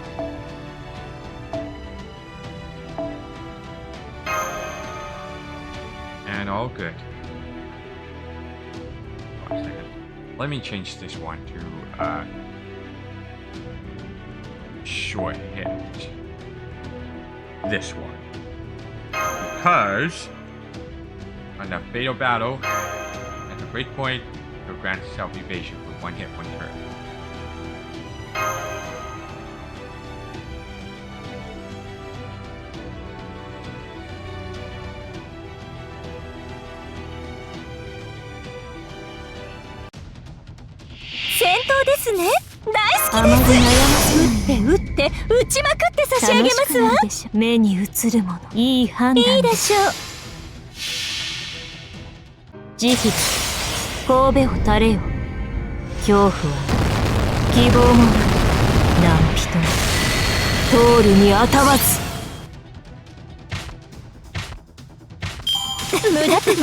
Ooh, what the hell?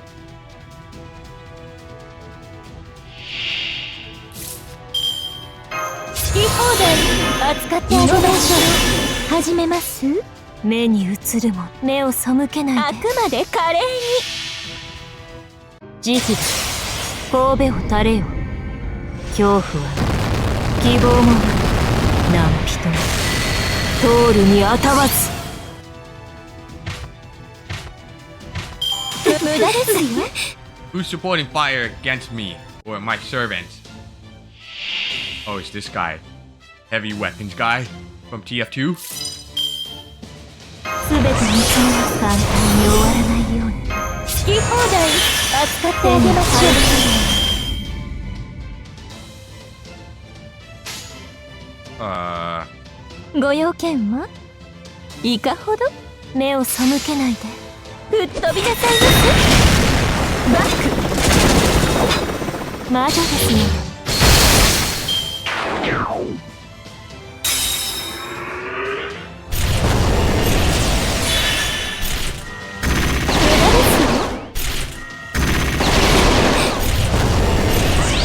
Thanks, dumb shit.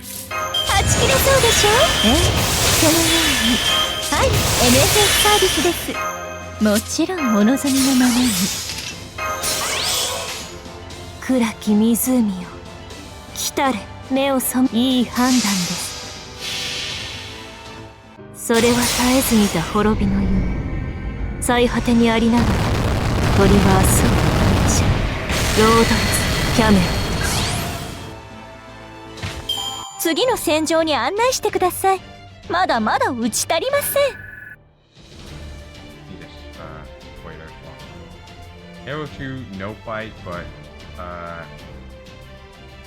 arrow 3 to 6 and 8 does have to fight, but there will be arrow 6 boss fight and 8 another boss fight. Okay.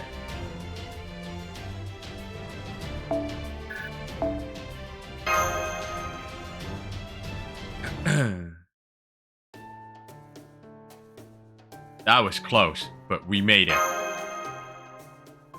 Yeah, way to go. I wish I could have joined in the shootout too, but my noble phantasm's kind of meant for really big baddies.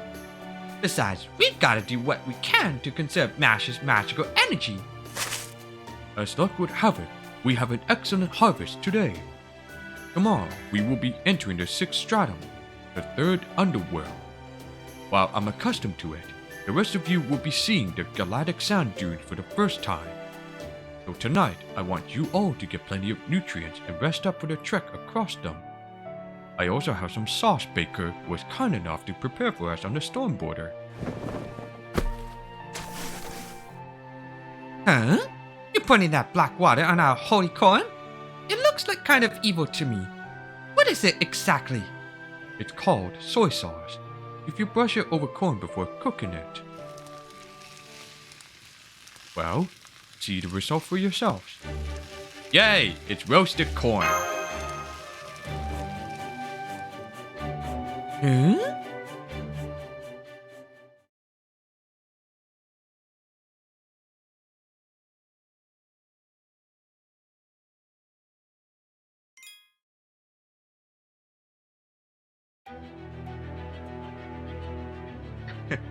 Mexico City.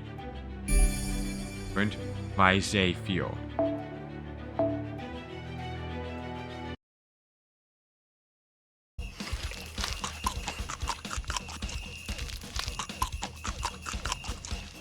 I think Kukulkan just ate more corn in one sitting than most people could in their whole lives.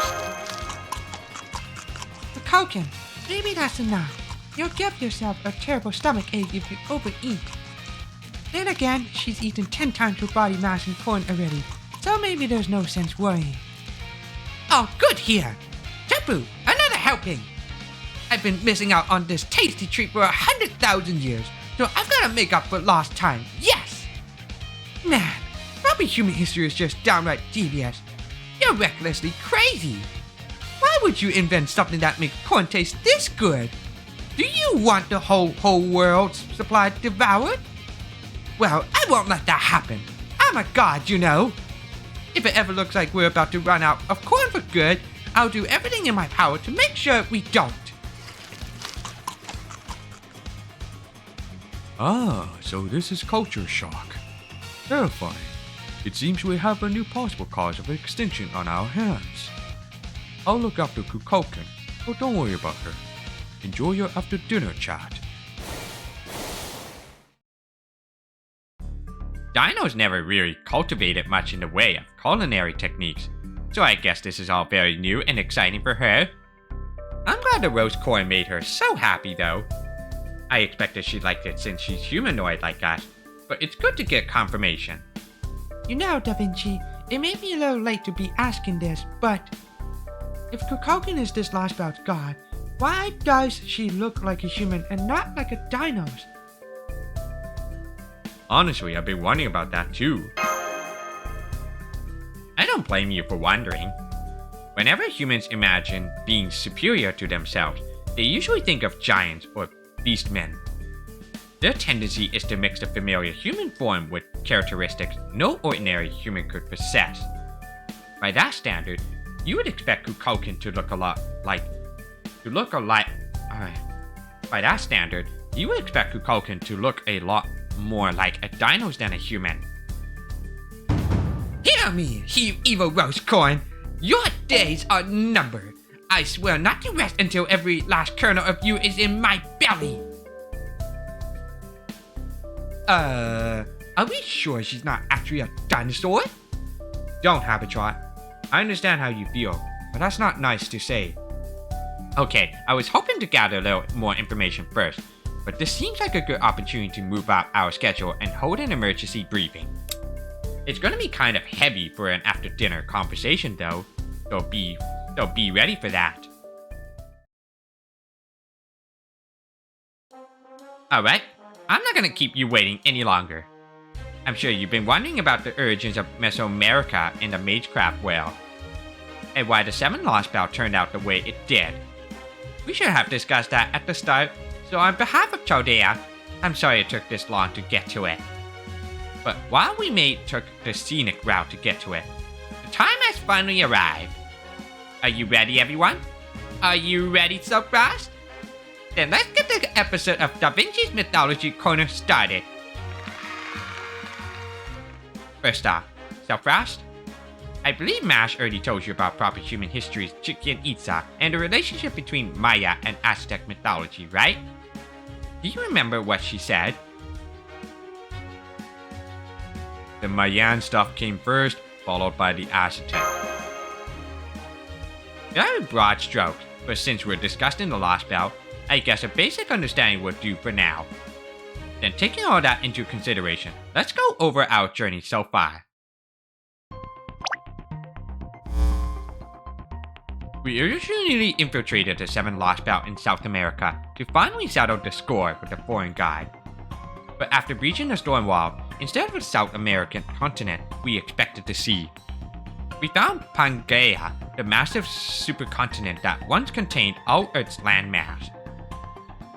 Immediately after, the ground split open, revealing what I can only describe as a light we don't yet understand.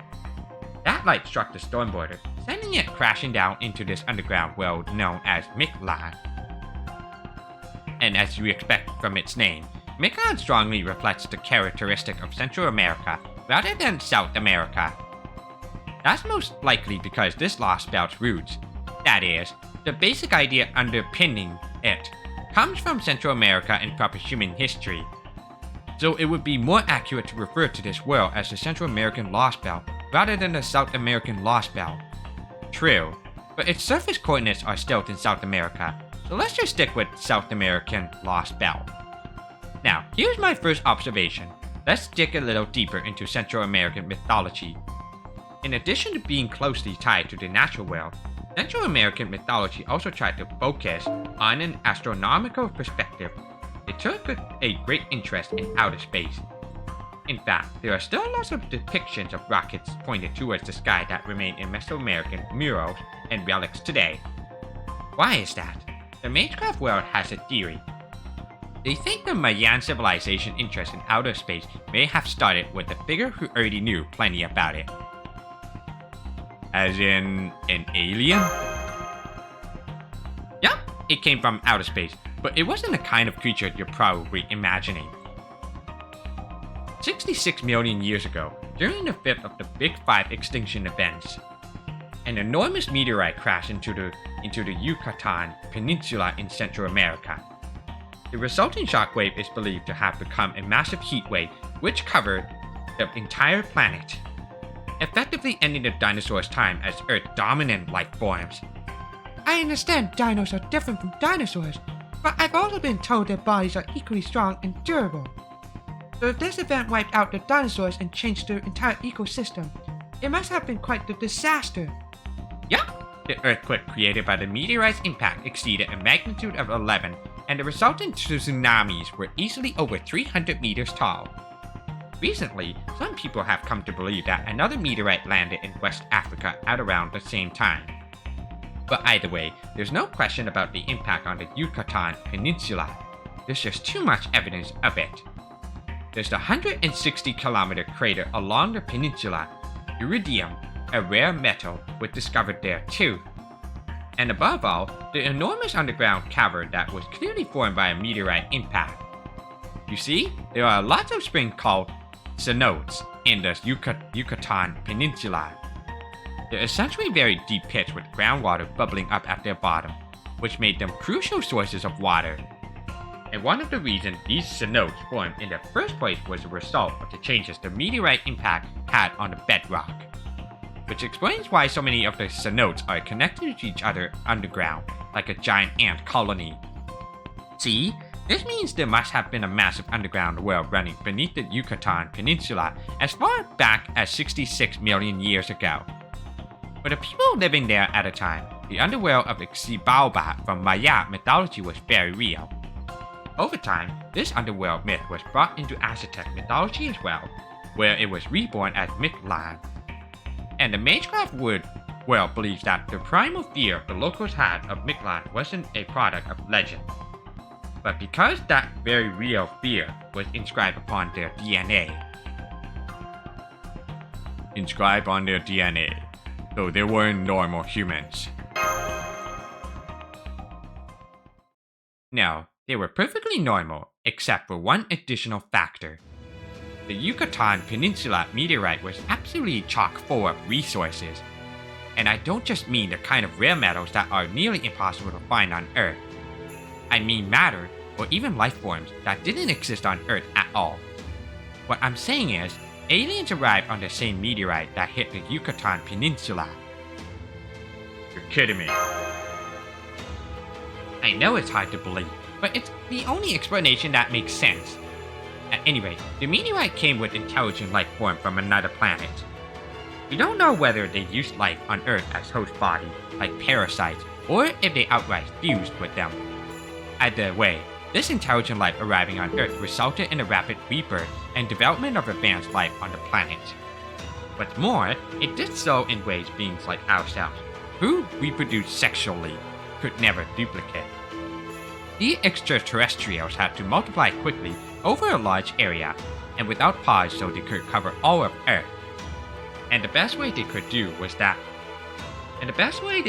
that was via the natural world's most abundant form of life, plants. This means the beings which arrived with the meteorite weren't conscious beings, but fungi with the ability to store and convey information. They parasitized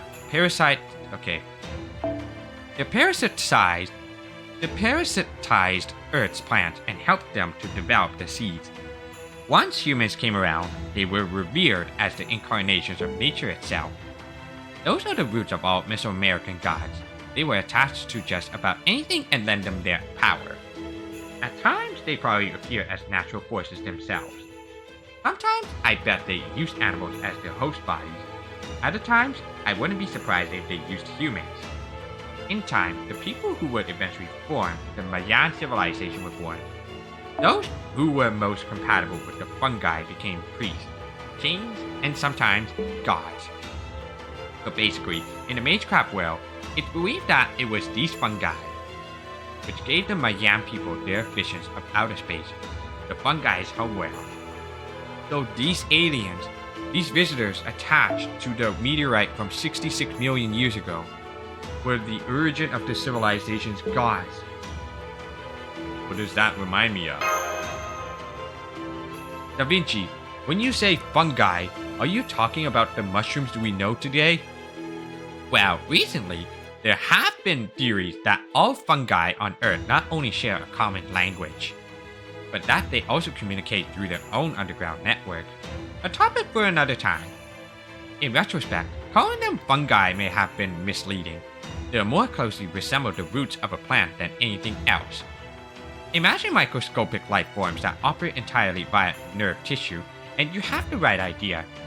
I guess they look a lot like living filaments. Anyway, while these fungi or plant roots, or whatever you want to call them, were able to store and convey information, they weren't able to achieve conscious intelligence on their own. It may sound bad, but in many ways, they were like a virus that needs a host body to survive. I think that by attaching to a host, these beings were able to advance that host species and secure a livable biosphere. The carrier of the gods? I've heard there's a family in the Mages Association who's been watching over mystic fungi from the Age of Gods for generations. Is it the same kind of thing? Yeah, the origins may be different, but the carriers of the gods follow the same logic. The result is humans infected with divine blood who can manifest mystic from the Age of Gods here in modern time. It doesn't get much rarer than that. In Aztec mythology, Quetzalcoatl and Tezcatlipoca often appeared as humans despite being gods. But if Quetzalcoatl was actually god Filaments using the king of that age as its host body, then it all makes sense. First, these aliens attached themselves to plants, which caused plant life to flourish. This resulted in Central and South America's massive jungles and rainforests. They then used the plant to root spread out underground as a nervous system to cultivate all around the world. Over time, they noticed the emergence of humans, Earth's prime species, and oversaw the end of the Age of Gods. When these beings' own time ran out and they accepted they would never return to their home in outer space, they decided to entrust their hopes and dreams to their children inhabiting the Earth's surface. humans. And that is the story behind the Mayan and Aztec civilizations. Their mythology still remembers Earth's Big Five extinction events, yet doesn't portray them in a negative light. It's a mythology focused on the rebirth of species, filled with the will to overcome even the worst world-ending disaster. So they accepted extinction and worked to overcome it. The Culkin is asleep now, so I overheard your discussion. If I understand you correctly, Da Vinci, you're saying that human history diverged based on the species. These extraterrestrials chose to carry on their wish to return to their home. In proper human history, they chose humans, and in this South American Lostbelt, they chose dinos. Us. Does that mean this Lostbelt began after the mass extinction event 66 million years ago? If so, this Lostbelt would have the longest history of any of them, by far. No, for that matter, it would mean this Lostbelt's prime species has been developing for even longer than proper human history. Yeah, I'm pretty sure that's all correct. But there's still a lot we don't know. It's safe to say the meteorite that crashed on the Yucatan Peninsula marked the point where this Lostbelt began. But I can't see what happened after that. Why does Kukulkan look human instead of like a dino's? Why did this Lostbelt god Filaments choose to parasitize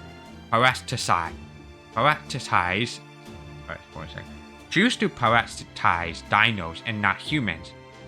The dinosaur would have also been wiped out during the fifth big extinction event. So if the Filaments were going to choose any species to parasitize, surely they would have chosen mammals, the dominant form of life, just like they did in proper human history. I'm sorry, I'm pretty sure I've at least got the broad strokes right. I probably could have inferred a little more if Holmes were here, but this is the best I can do on my own. I see. So you need more information to make additional inferences. Inferences? Why don't we try looking at it from a different angle? We may not know why the god Filaments chose the dinos, but do we know the basis for our being chosen? Oh sure, that much is pretty clear. Before I go on, I'd like to just go over some facts. So fast? Based on the information we've gathered so far, what can you say about the dinos?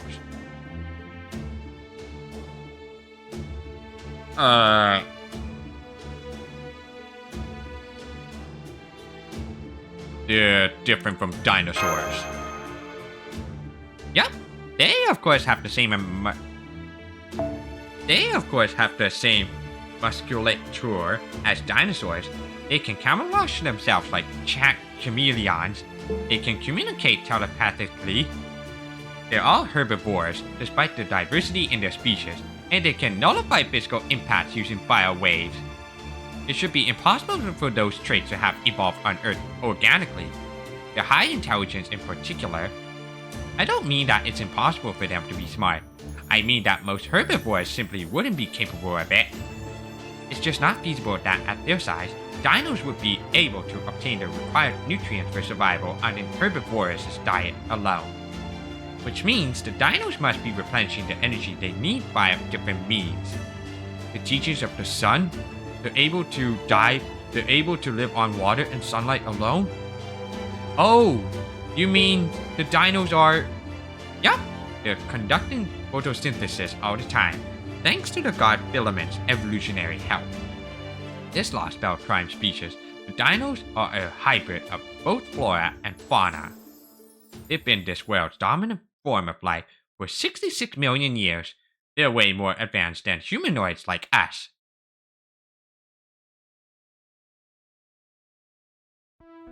I can't believe it. I had no idea we were such incredible creatures. You sure are. You all probably don't think anything of it.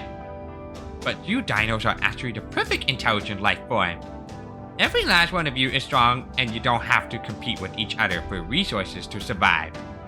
In a way, you're just like the vision Kushtarya had for an ideal humanity, a species whose members would never need to fight among themselves. I'm glad it was the dinos who were the ideal species. the ideal prime species. Yes, Crystalia's goal wasn't a pipe dream after all. The ideal species he hoped to see exists right here. And the fact that they're all so kind, like Tapu, makes me so happy. That being said, even though I can make an educated guess about the meteorite hitting the Yucatan Peninsula being the branching point for the South American Lostbelt, I still have no idea why it ended up with this unusual structure. The only way we're going to find out is by going to this observatory. But first, we've got to get through the next checkpoint, the third underworld. Then again, this time we've got Nitocris, Da Vinci, and the ridiculously overpowered dinosaur god snoozing away over there. So I'm sure we can handle anything this place throws at us. Bring it on, I say!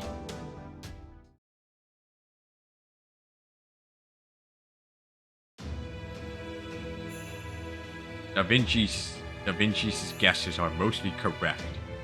We did fall from outer space. We did end up stranded on this planet. In your world of proper human history, we are the ones who instigated a fifth mass extinction event 66 million years ago. But this is a Lostbelt. In this world, thanks to a tiny deviation in its path, the meteorite that devastated the Earth arrived 250 million years sooner. And that is where our worlds parted ways. It is also where the Mictlan you see here began. For 234 million years, we used our roots to keep the supercontinent together. But then, 66 million years ago, this planet faced its third extinction level event. In proper human history, this is where the old world ended and the new Cenozoic era began. Instead of waiting for humans like you to appear later, we chose them to carry on. We chose the prehistoric children who continue to survive so valiantly on this planet, just like those of you who would be born later.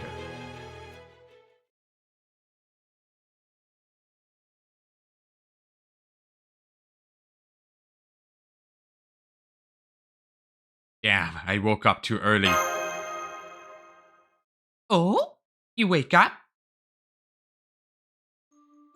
What a coincidence. So did I. Since I'm up anyway, I decided to give Habitat a break and keep watch from her. It was just my Mictlan night sky. Go get some more sleep. I've got the lookout stuff covered. Yes! You're not going to go back to sleep? Then would you like something to drink? You need to stay hydrated, right? Oh, you want to know how we're seeing stars even so deep underground? Well, unfortunately, Mictlan's night sky isn't actually a window into outer space. It just looks like one.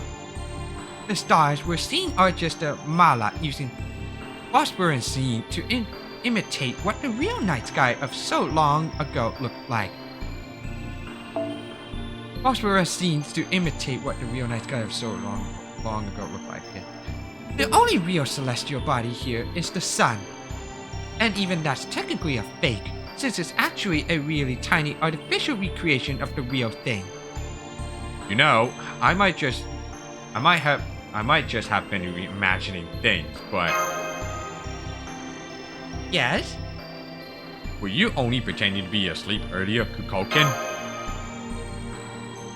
Wow, you saw right through me! I didn't think it was really my place to speak up there, so I figured pretending to be asleep would be the best way. I didn't think it was really my place to speak up there, so I figured pretending to be asleep would be the best way to not interfere. I mean, the whole conversation would have come to a screeching halt if they asked me to weigh in, you know? What do you think, Kukulkan? How did Mictlan end up like this? I wouldn't have known what to do if you asked me those kinds of questions. If you asked, I've had to ask. If you asked, I've had to answer.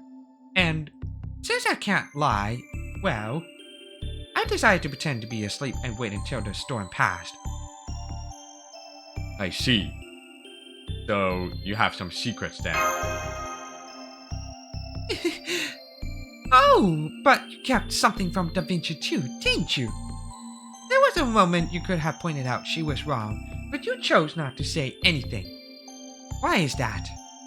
You already know whose dream it was you saw when you were back in Chicken Itza, don't you? Is it because you didn't want to interrupt?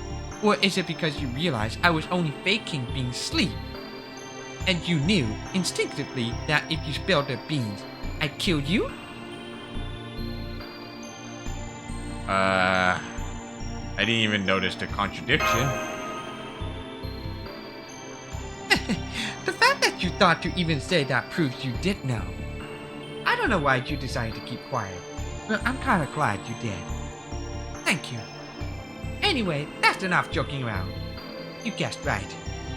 That dream you saw came from the Mala, the god filaments rooted here in Mictlan.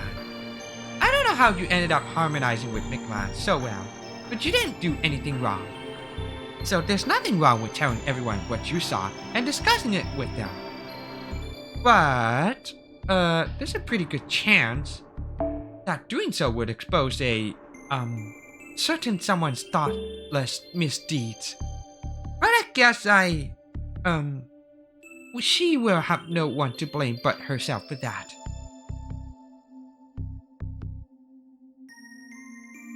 That's all well and good, but I honestly don't remember what I saw. Huh? You mean you forget what you dream almost as soon as you wake up? Are humans just like that? Oh man, now that I think about it, I'm the same way. I thought I was the only one who was so forgetful. Okay, I'm gonna say goodnight again. Just chalk all this up to a dream and forget it when you wake up. I mean, don't worry about anything. I'll be keeping watch all night.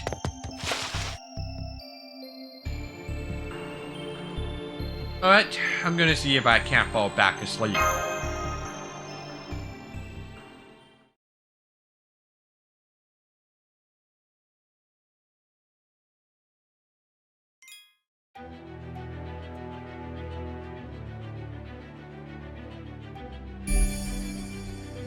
This one here.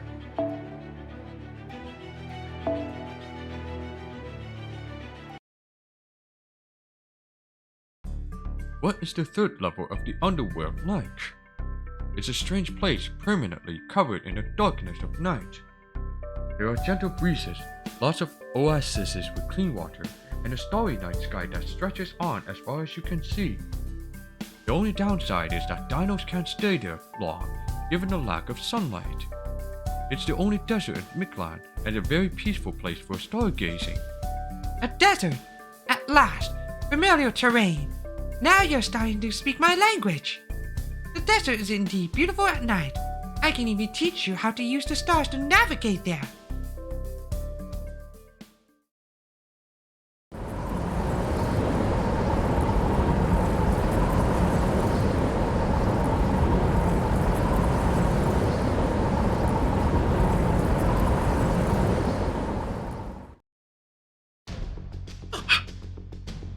Gobsmacked. Oh.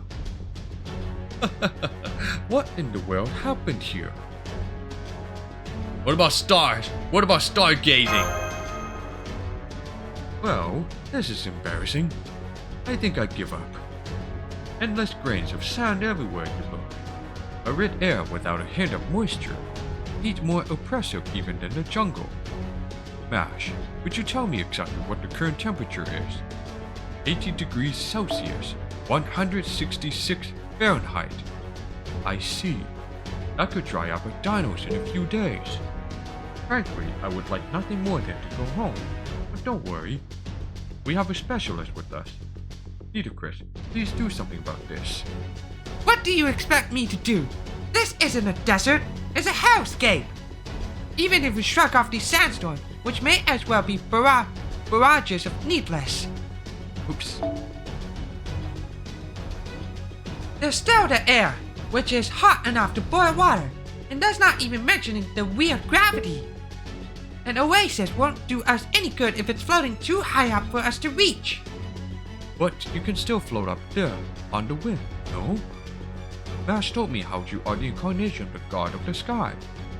Given all your knowledge of the desert and your ability to fly, I can think of no better god to entreat for help. Please. Ooh, I mean, yes, I am. But floating on winds this strong would be, it would be suicide. I don't recommend flying around here, or even jumping too high. No.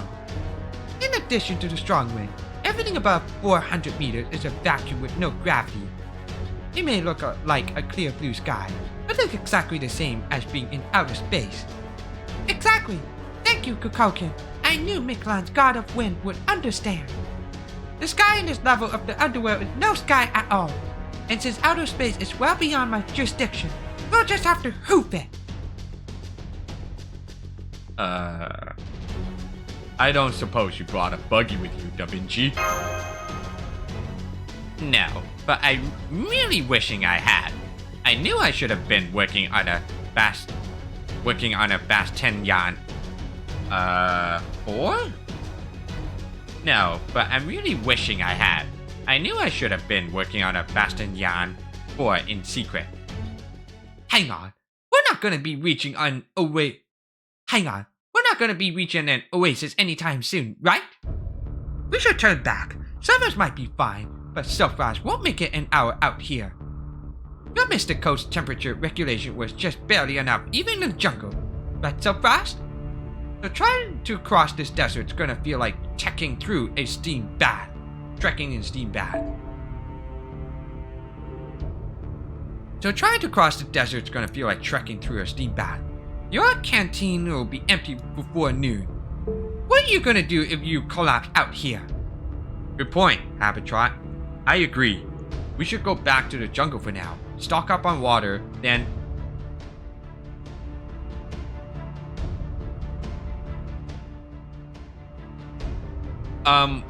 I don't see the jungle we came in from anymore. Is the sandstorm just blocking our view? I hope that's all there is to it. Hang on, let me send Typhone out to take a look. Typhone to take a look? Yeah. Hang on, let me send Typhone out to take a look. Meanwhile, we should stay together so the sandstorm doesn't separate us. Hold hands, grab onto each other's clothes, whatever you need to do.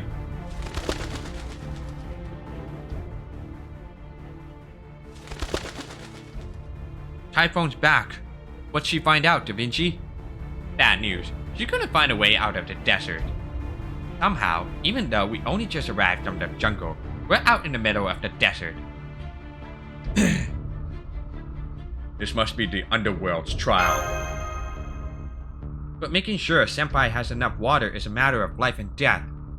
If only we could at least mitigate this heat somehow. Yeah, I'm against continuing on like this too. Damn it, I let the cool environments in the first and second underworlds lull me into a false sense of security. I should be able to generate some water, but as hot as it is, that isn't going to save Silfras or Tapu from the heat exhaustion. I didn't think it was going to be this bad either. Damn it, I knew I should have gone around the shops a little more. If only we had a yellow cucumber from Chichen Itza, we would have been able to regulate Silfras and Tapu's body temperatures. It's not your fault, Kukulkan. Almost nobody uses yellow cucumbers these days. Only a very old shopkeeper would even think to stock them.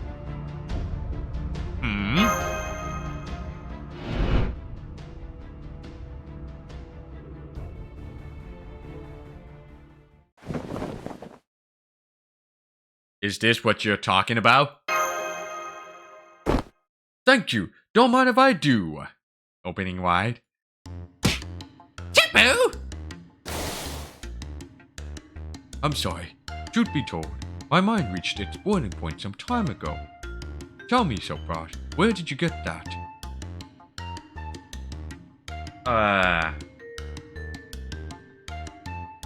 At a shop, and luckily I have enough for both of us. Thank you. Don't mind if I do. Ah, what vitality! What energy! It almost feels like Ike's moving through my veins. Normally, being out here would be suicide, but just now, I feel incredible. Go on, Silfras. Try it. Don't have to tell me twice. You ate it as it is? You ate it as is? Are you sure it's safe for humans, senpai?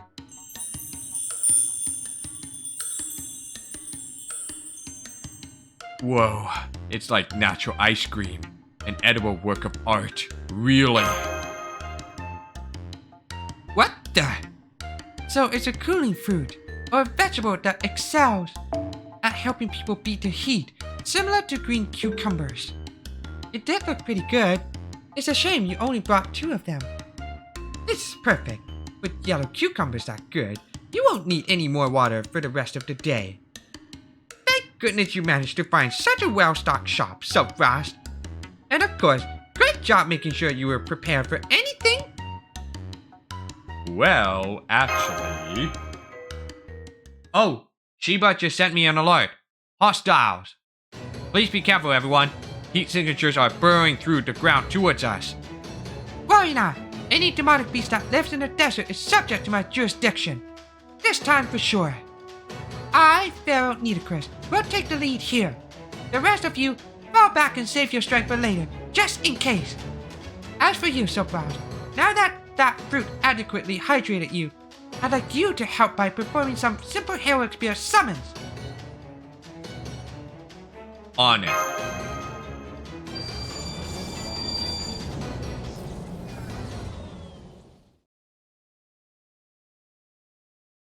Huh?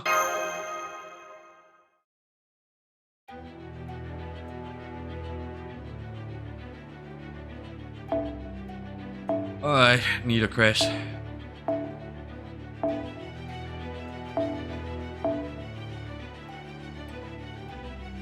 Shit. Actually, wait.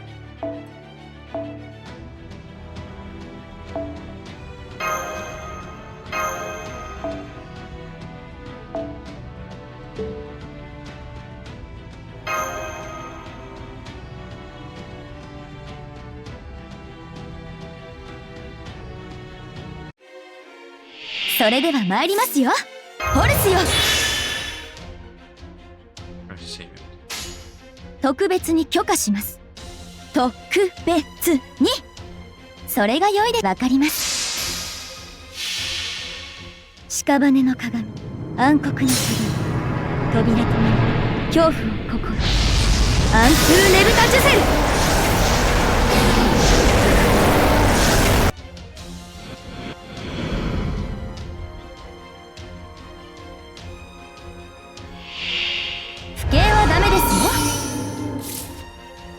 Idea, man.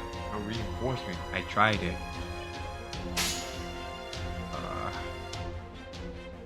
それが良いでしょう。天罰。天罰。ザザーン。たくさん出ません。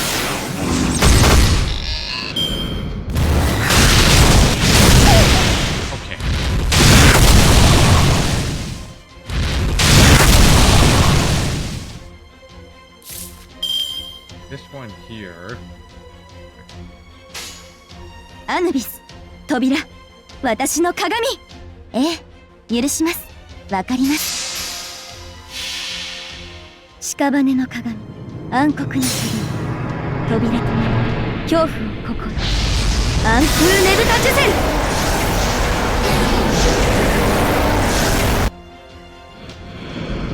Alright, this one is NPCO for 5 turns.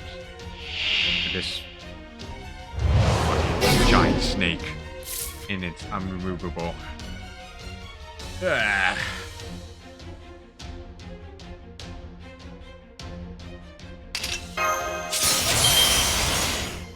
ええ、わかります。ええ、許します。もしもし。天罰。ザザーン。たくさん出ません。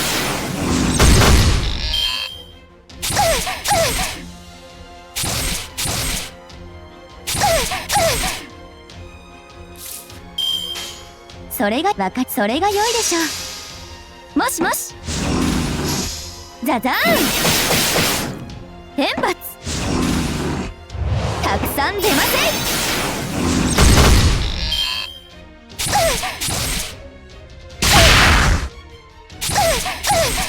ますよ。 Alright, all ready. ファラオの意向をここに。特別に許可します。それがわかります。屍の鏡、暗黒の鏡、扉となる恐怖をここに。アンフーネブタジュゼル。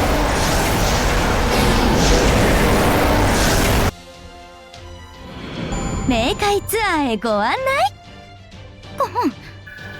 なんでもありません。 Alright, that one's done. Next.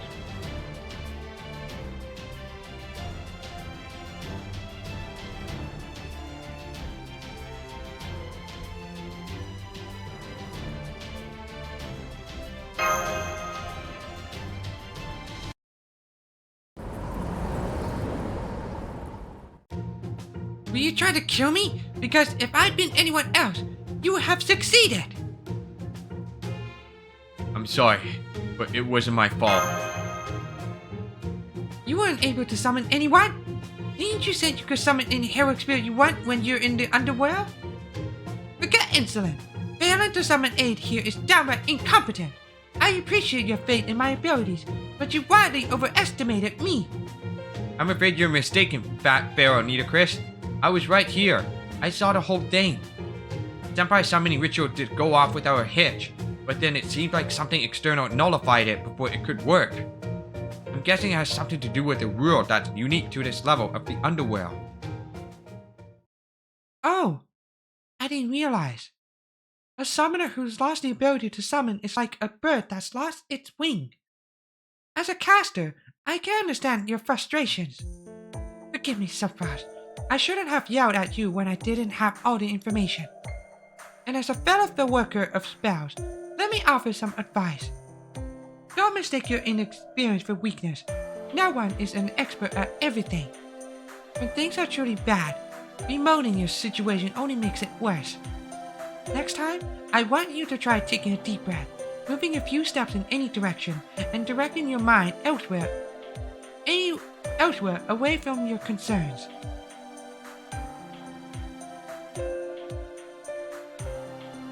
Will do. Thank you, Nitocris. I'm sorry you had to fight all by yourself. Don't worry about it. Those desert insects were no match for me. They may have caught me by surprise at the start, but I got used to them.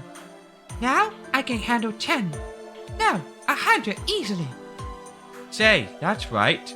As a pharaoh, you used to command the Sphinx.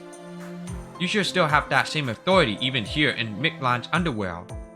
That Sphinx was actually a gift from Pharaoh Ozymandias, but I'll just keep that part to myself. Oh, that aside, the fact that your summoning ritual was aborted like that is pretty concerning, Sephiroth. I'm not too worried about us for the moment since we have heavy hitters like Nitocris and Kukulkan around. But you not being able to summon other heroic spirits worries me. What kind of rule could have? Habitron? What is it, Habitron? Why are you gawking like that? There. Look there. Look, look, look!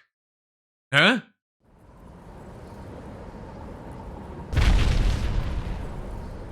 Oh, fuck.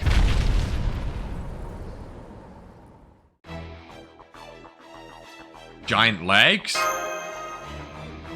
Yeah, I see them too. Those have gotta be the legs of some crazy huge creature. With toes that big, the whole thing must be something like 60 meters tall. It's the same size as Protea. Damn it, we need to hide fast. But there is nowhere to hide. Everyone, gather around me and stay low to the ground. I'm going to open my sacred garment.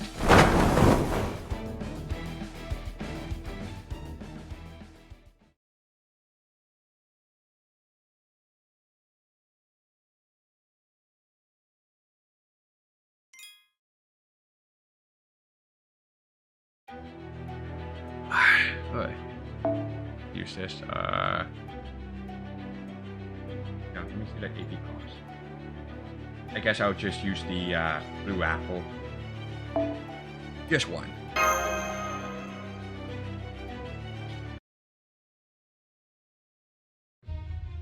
What's this? Are you hiding us under cloth? Shh! Quiet! This is divine protection of the great Lord Medjet. So long as we stay put, that creature will never see us. This should give us a chance to see what is going on. Oh yeah, I remember you once dressed as Lord Medjets. I assure you I don't know what you're talking about. I just so happen to have this wondrous item on me, that's all. Right. Well, anyway, thanks, Nitocris. You really saved our bacon. What a great little portable camp. This should let us catch our breath and see what's going on outside. Now, where's that Shadow's owner?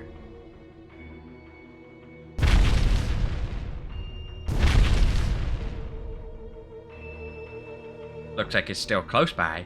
Guess we'll just have to wait in here until it leaves. Oh, but first, is everyone okay? Oh, yes, I'm fine. Though I'm endlessly fascinated by this mysterious space in which we find ourselves. No issues here. I'm not injured either. I was just shocked, so shocked that I forgot to use my spirit form. All good. How about you, Kukulkan? Oh, sure. I wasn't surprised at all. In fact, having you worry about me has put me in a great mood. Alright, this seems like a good time to talk, as long as we keep our voices down. This is the third level of the underworld, Soksawaqui. It's a world of endless desert, strong winds, and zero gravity. I'm guessing this corresponds to... I'm guessing it corresponds to Panquetlacaloyan, the fifth level of Mictlan in Aztec mythology. Oh my god, what the fuck is this? Panquetlacaloyan, the underworld composed of a massive desert region. It was believed to contain 8 oases, but was also home to strong winds which would blow away anyone attempting to cross. The dead would cling to trees so as not to get swept up into the sky, and were said to flap like flags. You're right, that does sound a lot like this place. So if we are to make our way through this newly transformed level of the underworld, we'll have to cross 8 oases? You mean like that oasis floating in the sky? I can fly a little bit myself, but I definitely couldn't fly out there with all this wind. And that's not even mentioning the area with no gravity. The moment we get into higher altitudes, we won't know which way to float. I don't understand. Gravity is the force of attraction, yes? So how could you lose track of which way to go when there's no gravity to attract you? One of the key laws of the universe is that light things are attracted to heavy things.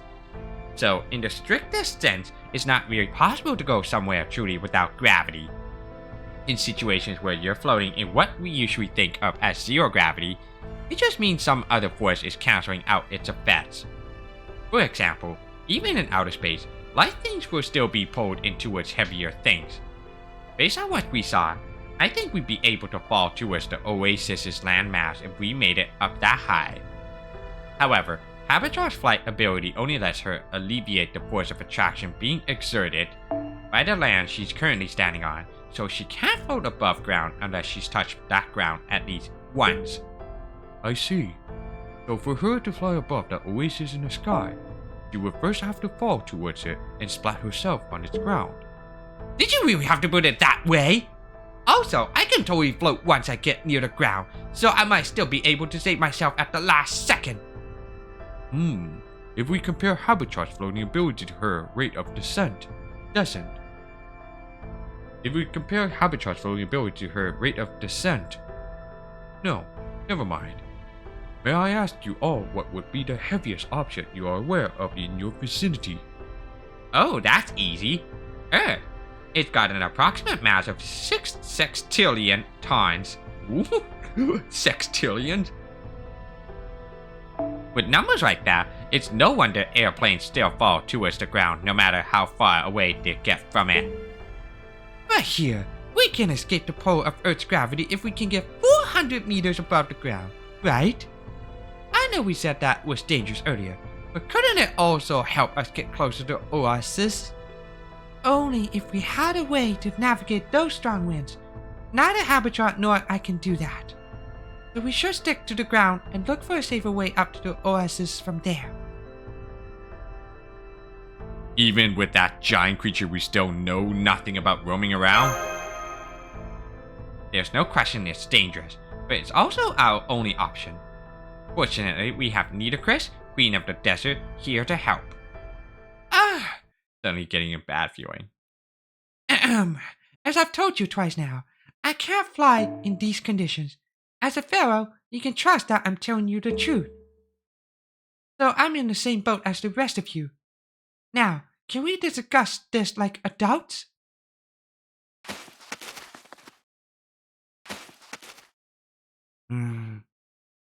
Happily getting ready to head back outside. Can't we at least draw lots to choose who leads? Can't we at least draw lots to choose who leads the way? Isn't Chaldea's approach all about fairness, my ally?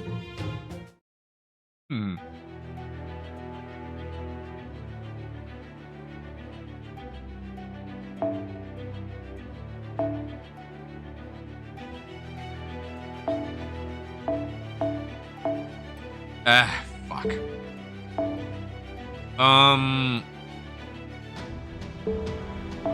Nidacris, my own. And then this one. I guess I'll use my own.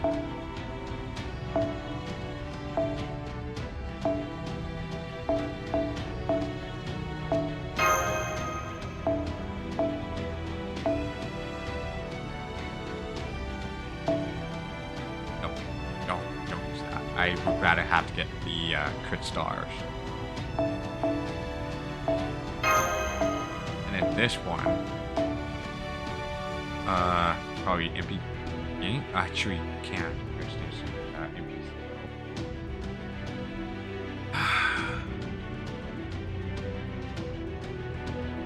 That would be best.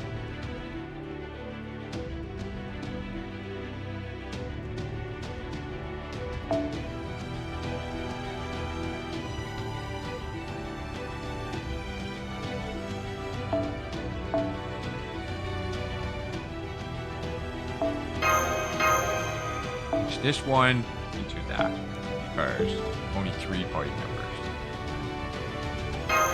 No backline change.「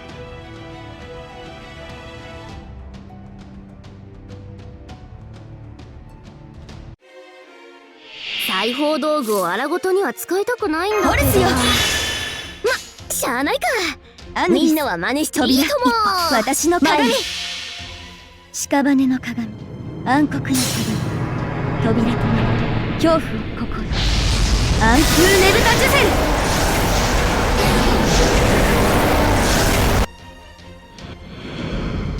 Right, here comes a giant snake. Right there. Of course. やるじゃん。よっこいしょっと。了解。示弾装填済みです。じゃんじゃじゃーん。すごいだろう。重いんだぜ。でも負けないよパビリアンなのさ。スピンスターハベトロット。はあ。これでどうだ。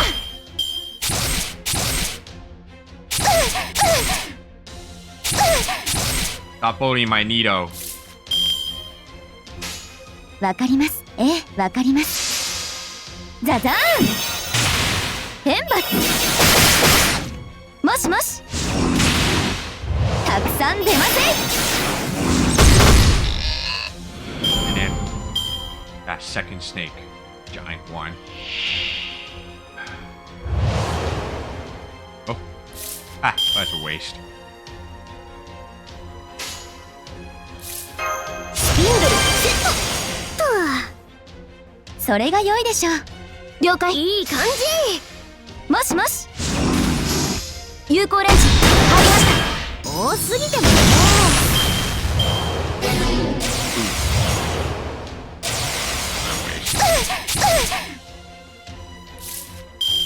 I think it's one time. Yeah, it is one time. I guess I will use this. 被弾国立収束。And then that. Oh, fuck, so close. いいよ、いいとも。いい感じ。そこ、捕まえた。雑にこれ使う？よーし、仕上げちゃうか。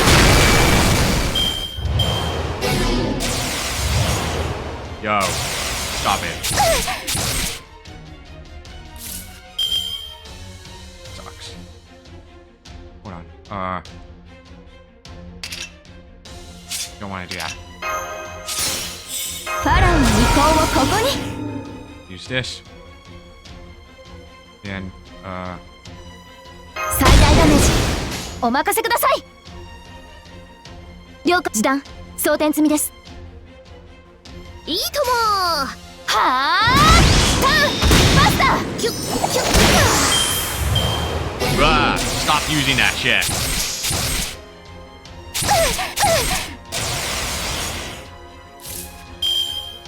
alright,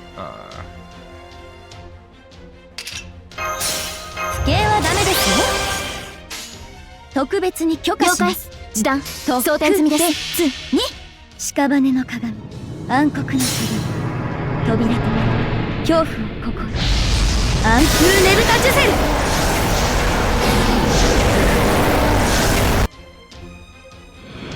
状況終了。排熱そして魔力循環に移行しますねマスター。 next one. Level 5? It's pretty much the same, but there will be something surprising part here. 1, 2, 3, 4, 5. Okay, 5.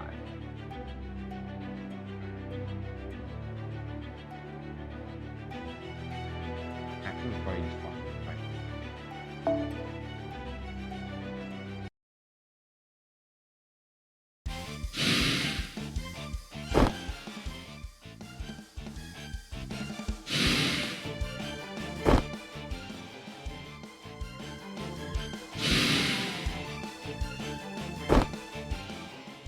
Poor Anita Chris, she's doing everything she can.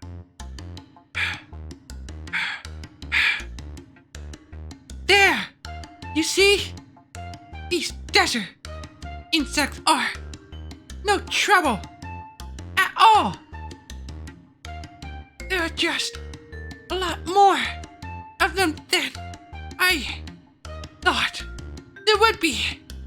But I can still keep going. It's okay, you've done enough. I'm sorry for pushing you so hard. But we're almost to the oasis. And we have to find a way up there before that giant demonic beast spots us. You are one seriously hard worker, huh, Anita Chris? I get it, I do. But you do need to rest when you can.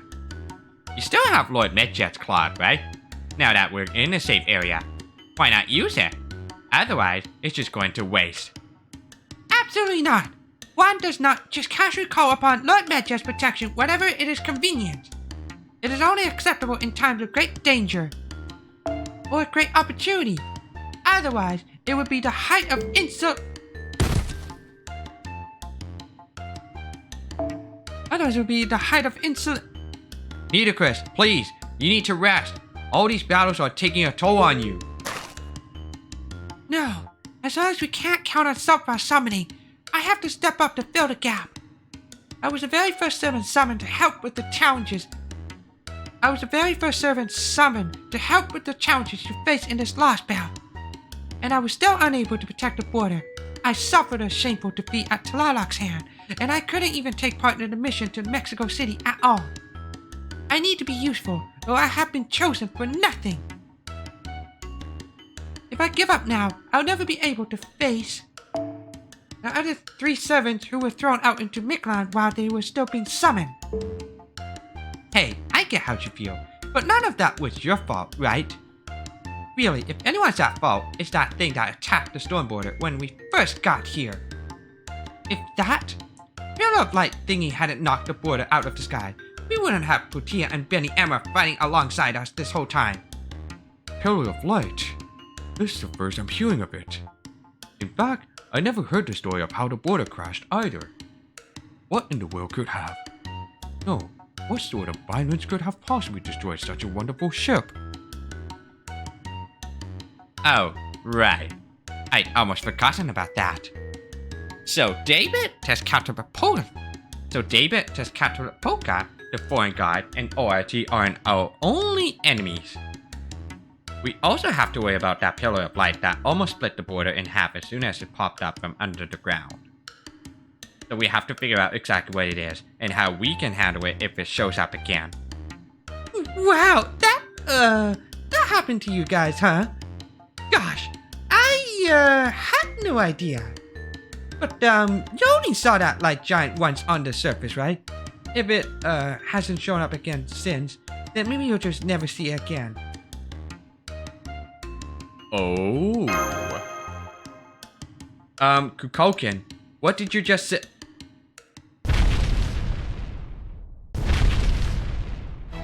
Never mind that now. That enormous creature is back, and apparently brought Sandworm with it. Blood Match's protection will be in any use against those. They rely on vibration to detect their prey. Then we'll have to get rid of them before that giant shows up. So Frost, Tapu, you two stay back with Nitocris. As soon as Master Kukulkan and I finish taking care of the sandworms, we'll all take shelter under Nitocris' claw. Got it? Ah. She's right. I'm too exhausted to handle even a single sandworm. If I were to lose and make trouble for everyone again, like I did against Tlaloc, then... No, we don't got it. What are you getting so sheepish for, Nitocris? You were the queen of a great nation, right? Are you really going to let her defeat or to undo you? Is that all the people of proper human history are made of? Don't be afraid to listen to your heart or say how you really feel. Besides, you still haven't defeated 100 sandworms. Right. Yes, of course. I don't need you to tell me that. Come on, Kukulkan. These sandworms are no threat. I'll defeat them and the giant all at once. Hi, did y'all roll for Tez? No, I'm not interested for him, and his skill set is kind of pointless.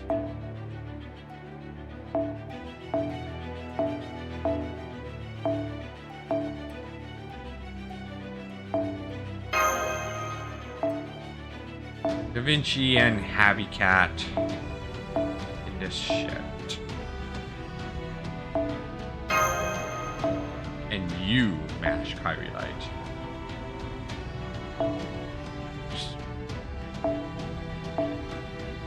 That's Captain Polka. I am not rolling for him. Probably waiting for Kukulkan's banner coming sometime next week. I think it's next Tuesday evening or Wednesday morning, wherever that time zone will come from.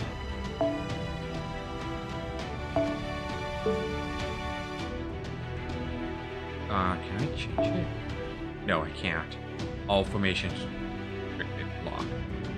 Nope, can't do anything.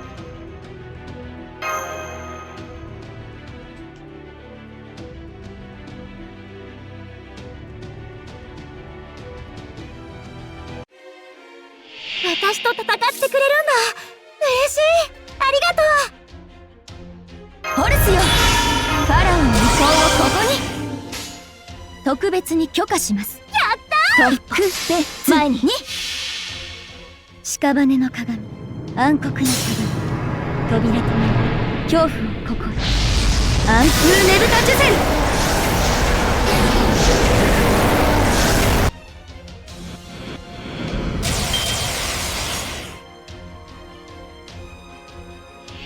Alright, stupid ass giant snake.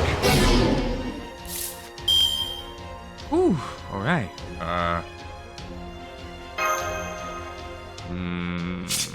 we'll do that. いい気持ち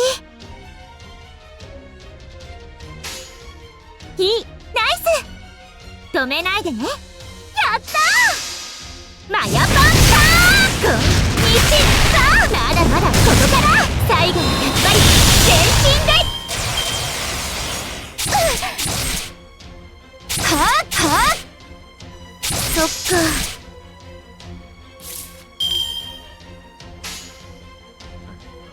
いいナイス了解一歩前によそ見厳禁です Alright, next one is the Giant's Leg, which you're all gonna see that coming. Gugulana. Ishtar's disciple wearer. Shit.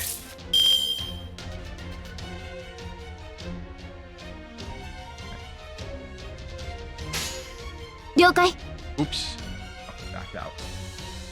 Cuckoo Kit is kind of interesting. Yeah, I would say that for sure. Like, would you like to expend that, or don't expend that skill? 時短装填済みですナイスはあマシモーターマヤパンターチ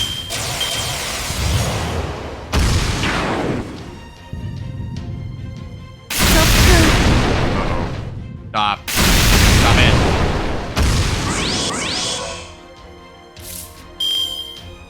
Get me 被 in. 弾確率収束一歩止め前にナイス有効レンジ入りましたマヤパンターはっはっどりゃ Whoa? That 90% chance fail?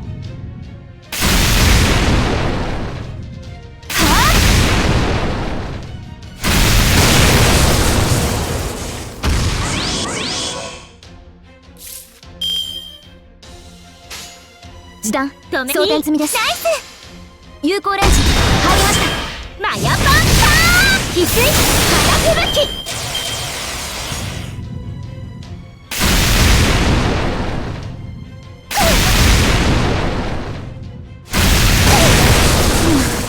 行きます兄弟 God. I don't like this, man. 黄金律にも種類が合うとても楽しかったとも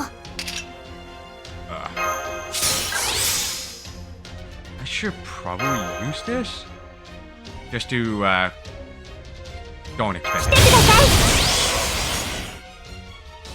Ah, damn it. Yeah. 誰であれ Wait. 最大ダメージお任せくださいオルテナウス了解一歩前に神明東映保管これは多くの道多くの夢を過ぎた連合の城証明せよロードキャメロットはあこれでどうだハイアングレードトランスファー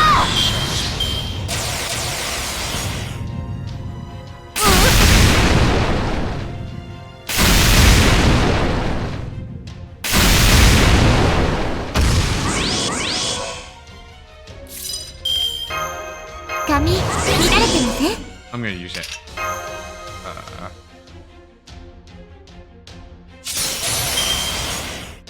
What does she have? Increased guard. I'm gonna use this. 準備いいですか Well, fuck, oh well. いいナイスやったーいい止めないでね捉えた助けるよそ見厳禁ですでは見てください残念だけどここまでです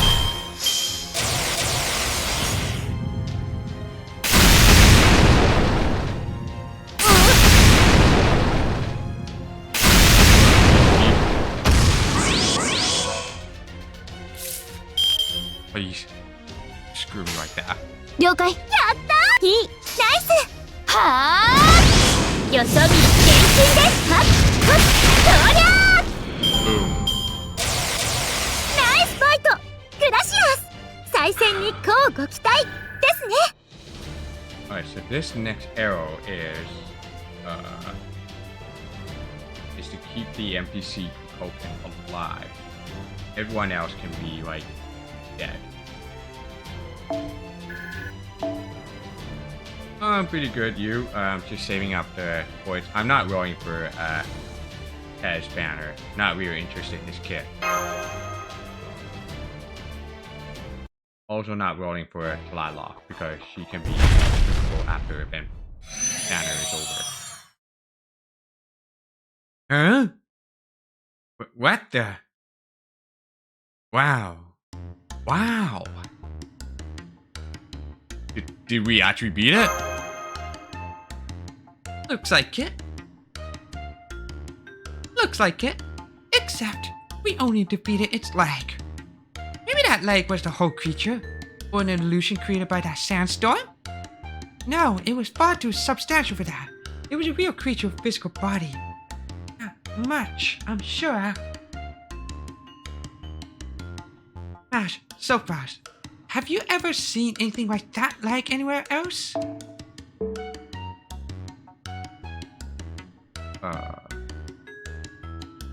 We lost about 7 free quests considering we lost about 7. Wow.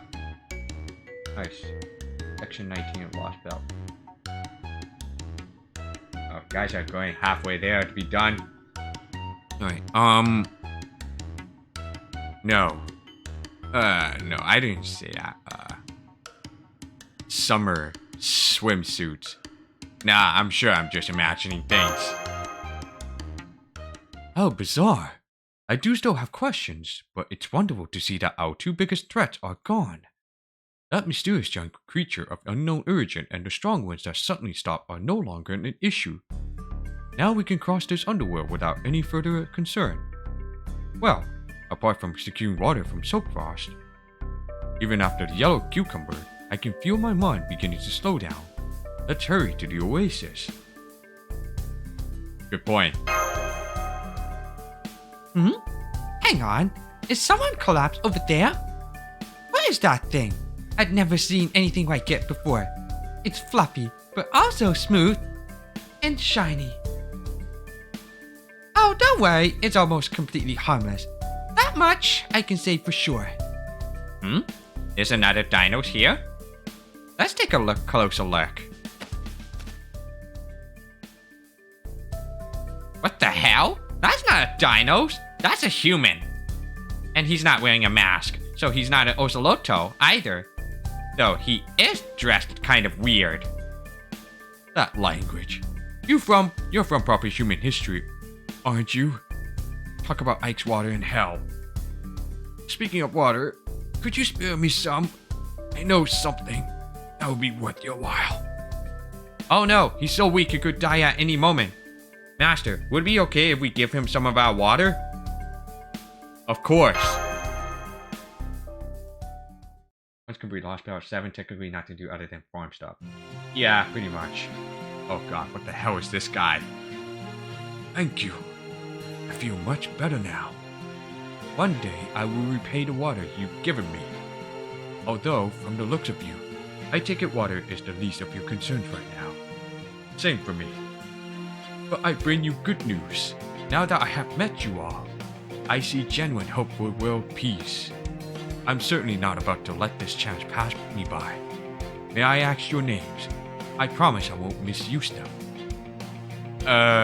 Okay. Why don't you go first, leader? Me?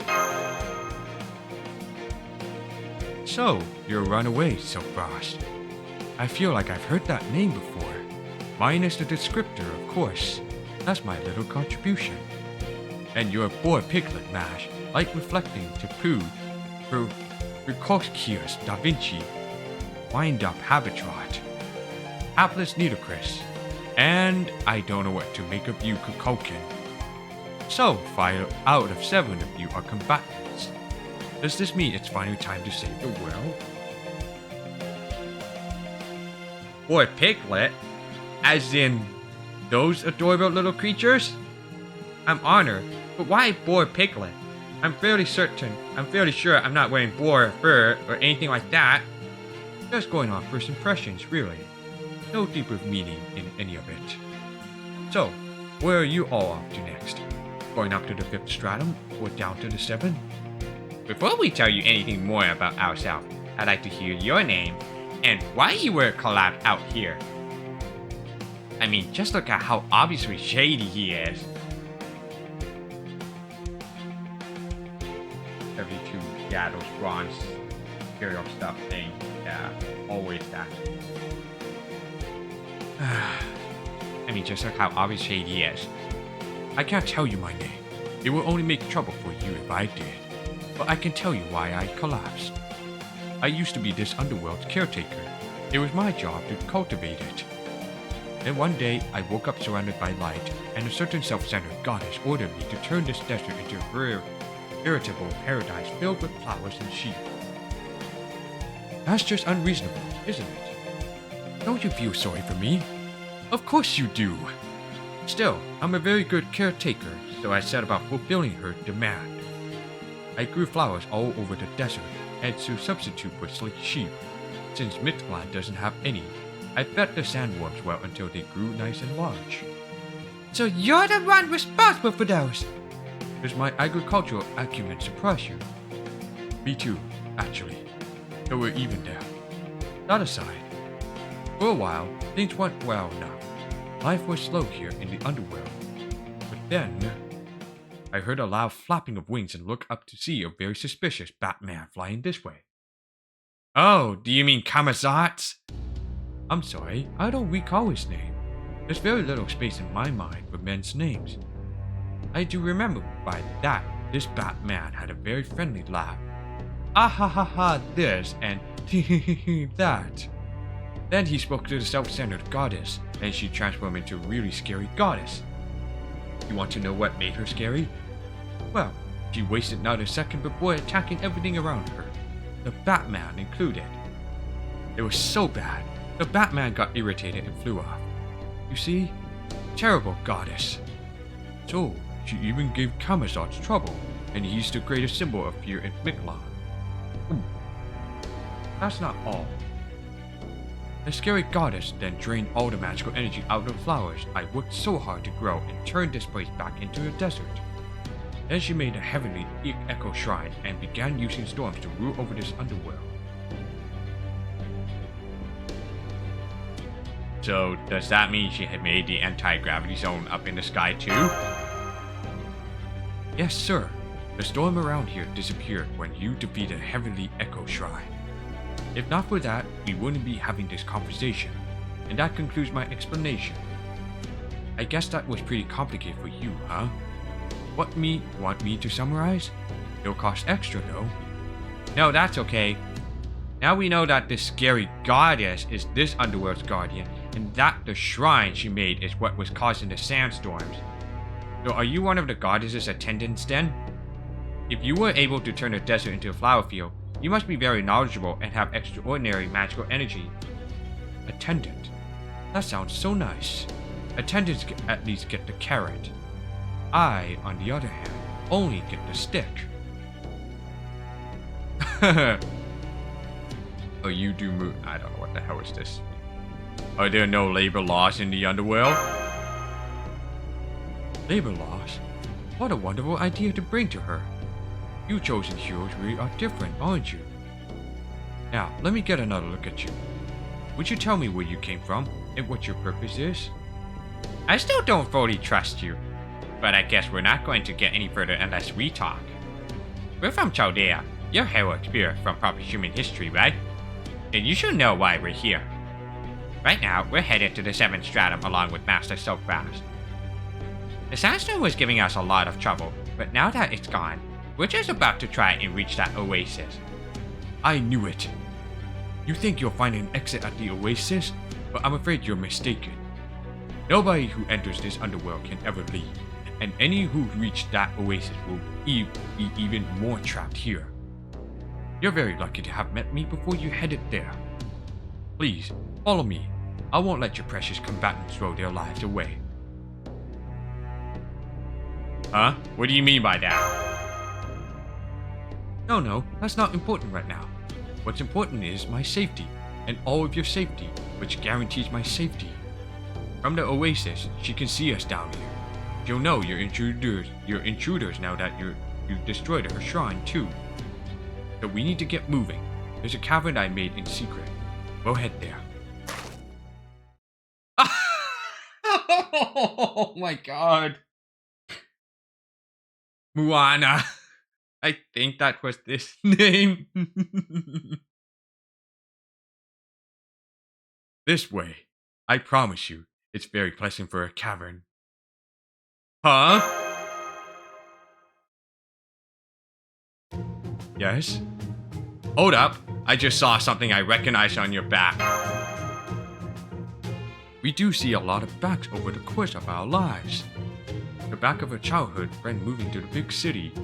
The back of a lover breaking up and moving out of your shared home. They're both beautiful backs to watch as they leave. But if human backs have one thing in common, it's that they all look like human backs. Though it's no wonder mine is familiar. No, I'm pretty sure that was Dumuzid. I spelled the wrong name, but I get the feeling that was Altera's, Santa Altera's pet thing on it. Dumuzid. How did you know that name? I must say, I don't care for this prying detective act. Everyone has dirty laundry if you look hard enough, especially when your clothes are made of wool. Dirty laundry? Are you sure you didn't mean bad credit? So you've finally shown yourself, Dumuzid. I'm picking up a magical energy signal overhead. It's an A rank plus spirit urgent. A divine spirit. Ooh.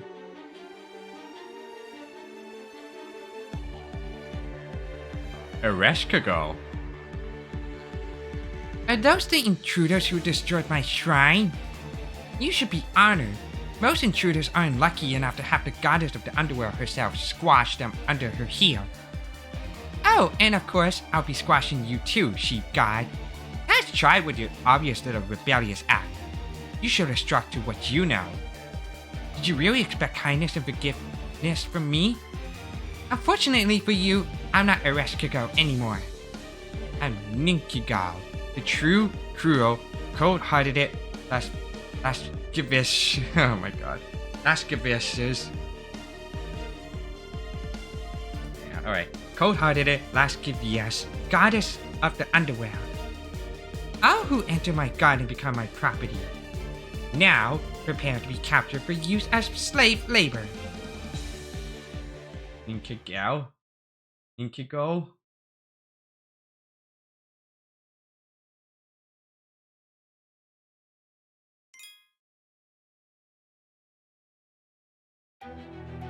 Alright, this one is going to be this part of that important objective. In this quest, you will be defeated if the guest servant Kukulkan is vanquished. So she must survive. Everyone else can be like defeated.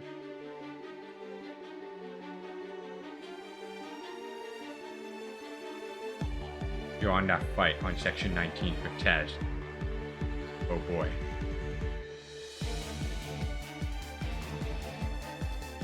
Of course, the biggest figure in the Sumerian underworld.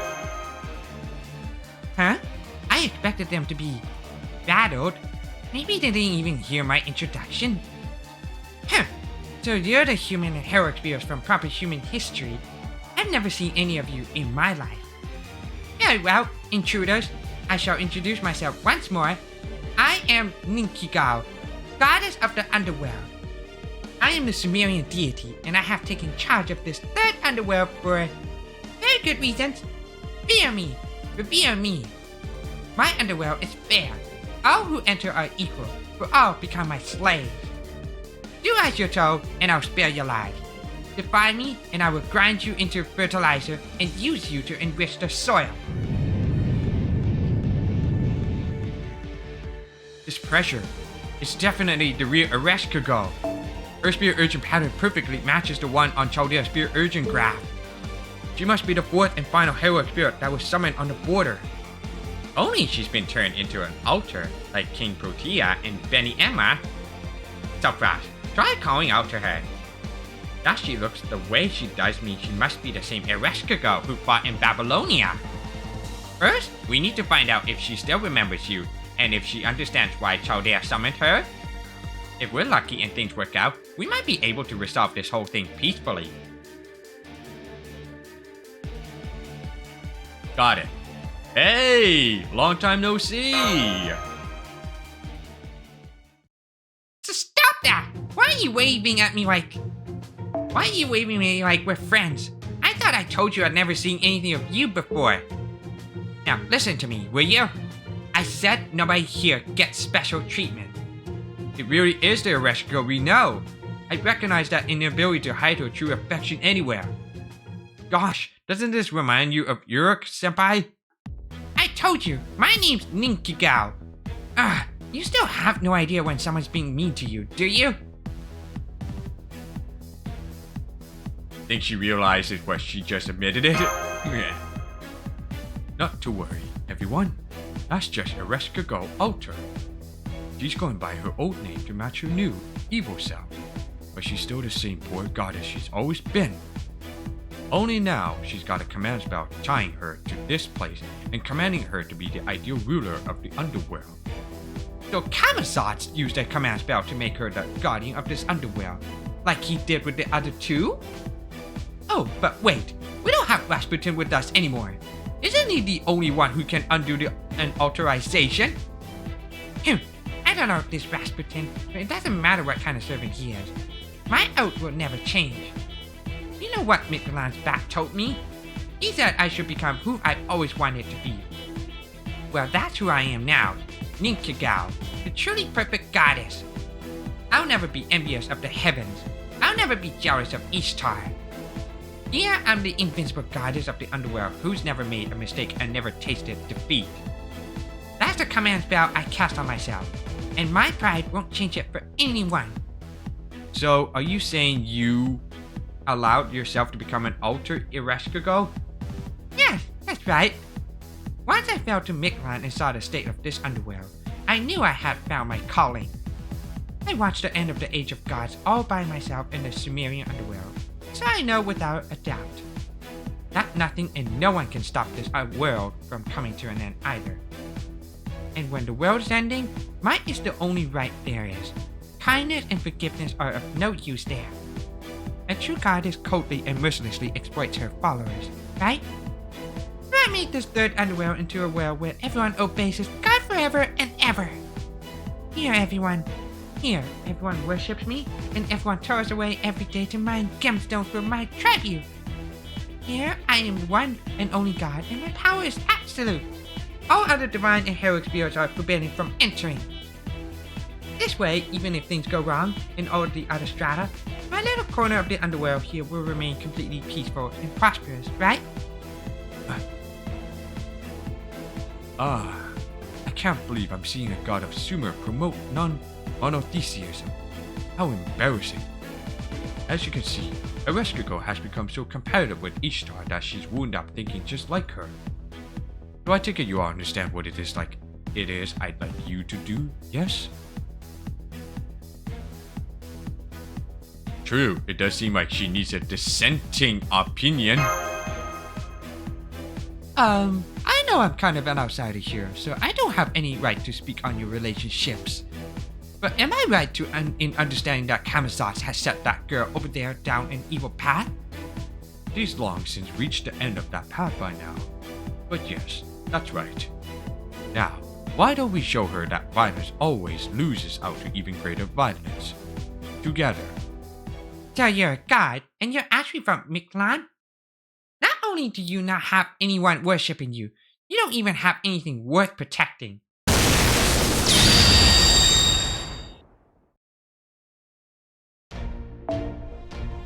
Do you really think a pathetic, phony goddess like you could ever defeat me? Fine then, I'll show you the authority of a god who's overseen the birth of a real civilization. Get ready, Subgrass. It's time for you to learn firsthand how mighty and awesome the goddess of the underworld really is.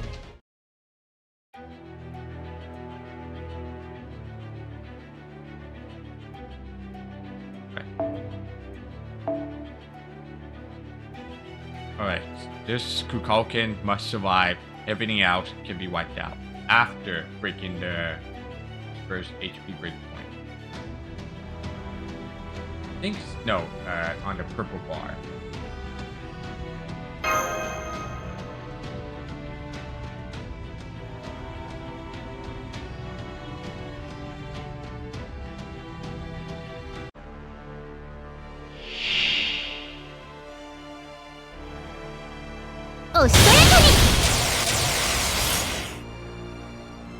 Shit, dude.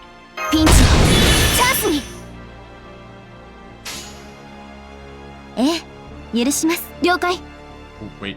わかります。やったー。もしもしとインターセプターマヤパンターチ脱走禁止ヒューヒュー Pew pew. は What?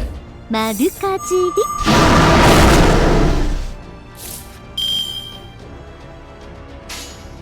ええ許しますザザーンよそ見厳禁ですほらほらそっか遅すぎないはあ懲罰開始はあ一歩止めていいナイススライドトスマッシュよそ見厳禁です風の光 Got him. 冥界は私の宮 Oh, fuck. 天空は私の椅子 I think I should have used it. Thing. 天に絶海地に監獄我がかかとこそ冥府の怒り反省するのだわくる気がるいるからなんて情報量申し訳ありません今 Uh-oh. Shit.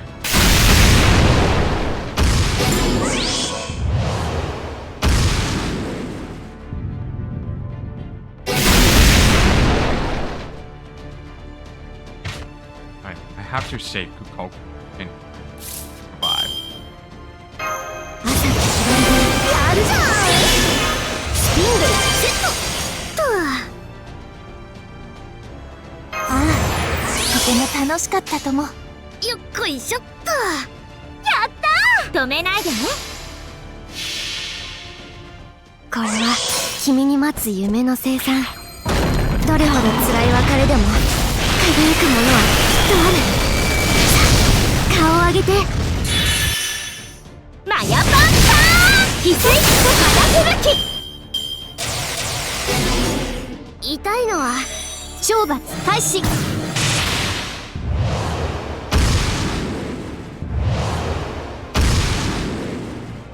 Can you kill Da Vinci?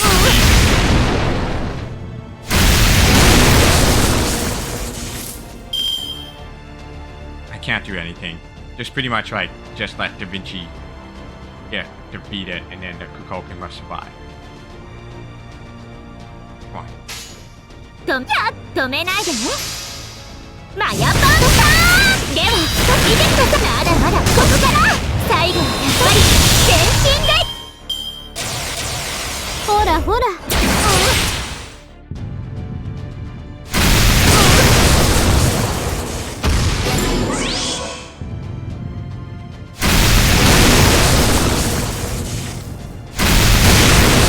残念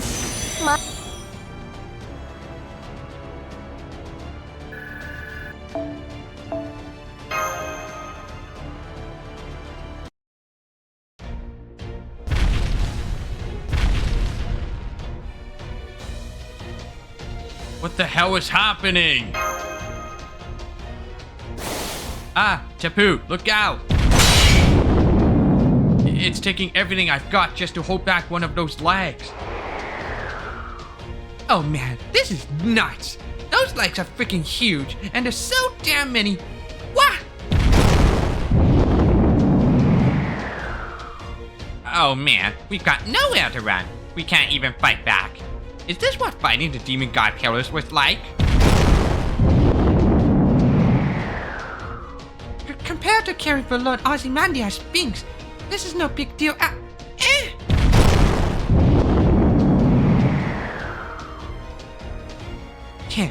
See? I told you I went out of my way to trample you personally. This is my Boundless Gorge, the Heavenly Echo Shrine. Ishtar used Gugulana as a divine beast. I don't need a divine beast that only goes around wreaking havoc though. Terrible use of resources. No, all I need for my shrine are its legs. And as you can see, for the cost of a single Gugulana, I can command a bunch of its legs at once. This is terrible. What happened to your kind heart? Ouch. We're completely outmatched, aren't we? I never thought you would gather every Gugalana and the underworld in one place. It seems we're surrounded by leg walls. Looks like we'll have to try our luck again some other time. Don't give up. The only thing I can do for you now is pray for your success. Dumuzid out. You bastard. Dumuzid! Damn, he got away! If he's not pilfering my magical energy reserves, he's fanning the flames of dissent among my followers. But never mind him for now. His punishment can wait. It's over, Soapgrass. There's no escaping my Gugalana walls. But don't worry. Once I capture you, I'm going to be nice and make you my permanent personal divine gemstone or the sun.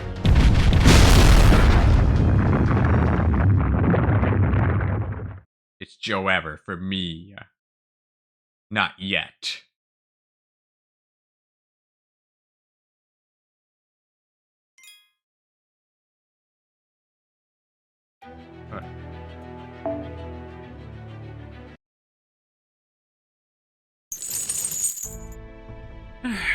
What a horrific ordeal. Where are we now? Is this the oasis? Yes, it is. I didn't know what was going to happen to us when those legs sent us flying, but it seems we're still alive. At least for the time being. I guess we were captured after Gugalana's legs knocked us out. Yup, this must be one of Ereshkigo's spear cages. If we were in top one, we could probably destroy it, but I doubt we could manage that right now. We take a hell of a beating. I'm so bruised, I can barely move. I wonder what will happen to us now. Are we really going to be forced to toil away in slavery to Ereshkigo?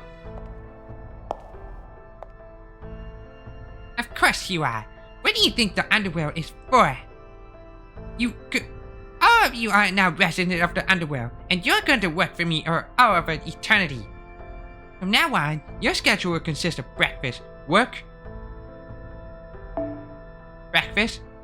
mining ore, lunch, work, mining ore, dinner, work, extracting magical energy, and sleep. You're going to keep that cycle going until you've stored up as much magical energy as you possibly can. And don't expect any days off either. Oh man, that sounds way worse than death. So you really did capture us just to put us to work. Are you really so eager to puff yourself up? Not even Ishtar would go this far. On second thought, never mind. Let's try this another way. You said you made an oath to yourself that you would be the ideal goddess to rule the underworld. Does that mean you need to build up a ton of magical energy to rule the underworld properly? Huh? Not really. I just want to make my slaves work as much as possible, like they did in Egypt with the pyramids. That is not remotely accurate. The pyramid's construction was a strictly above-board affair, conducted entirely in line with good labor laws. All the slaves were paid salaries, given regular breaks, and offered free beer at the end of the day. Our welfare system was absolutely perfect. We could never have accomplished such a great feat if not for our proper standards of labor laws. I don't know what's driving you, Ninkigao, but you're going about this entirely the wrong way. Is this how Sumeria's gods conduct themselves? Hey, Sumer had good labor laws too. Even in my underworld, I was the only one who ever did any actual work. No, never mind that. This is Mictlan's third underworld, not Sumer. You're the one who doesn't get it, Nidochris. How long are you planning to protect this shell of yourself? I still don't remember why you were really called here. That was clear to me in our battle earlier. What do you mean by that? You're a queen of the underworld too. You should be able to exert every bit as much authority here as I do. Not only did you fail to do so, you did not even try to challenge me for dominance. If you had been summoned to your own land, your own nation, then I could understand trying to maintain the image you cultivated during your life. But this is a foreign land and a battle for all of humanity. You're supposed to be protecting the future, not your past self. You're saying I'm putting myself first because I haven't allowed myself to be altered like you have? Alterization is just a means to an end. The question you should be asking yourself is, what can I do? When I was still alive, my dream was to have an underworld covered in flowers as far as the eye could see. And of course, I made it happen, since Mictlan has just as much atmospheric magical energy as the Age of Gods. But it wasn't good enough. This isn't a Holy Grail war. My own dreams are secondary at best. So I gave up my field of flowers. I even gave up my right to return to Chaldea. All to become the strongest goddess in this underworld. That's the role I was meant to play. It's what I'm most proud of as a goddess people once believed in. Anyway, on a different subject. Where's Sulfrost? Where's Sulfrost, Mash? Probably hiding behind your shield, right? Well, tell him to come out. I won't bite. Huh? I'm sorry, but Master isn't here. Didn't you notice? He pulled off a brilliant escape during our battle. What? That's impossible! How could he have possibly escaped my shrine?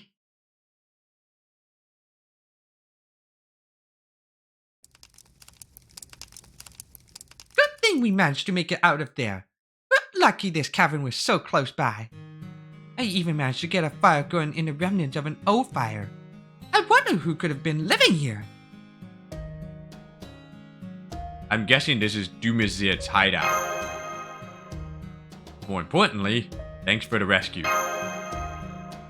Oh no, you were the one who helped me there.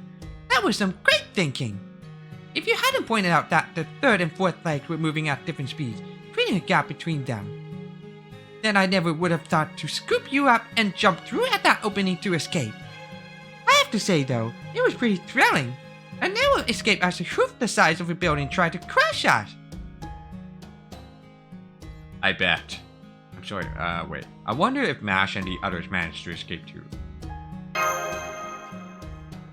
I couldn't see what happened to them. But even though Ninkigao obviously saw us as enemies, she wasn't trying to kill us. She's probably got them imprisoned so she can use them for slave labor later.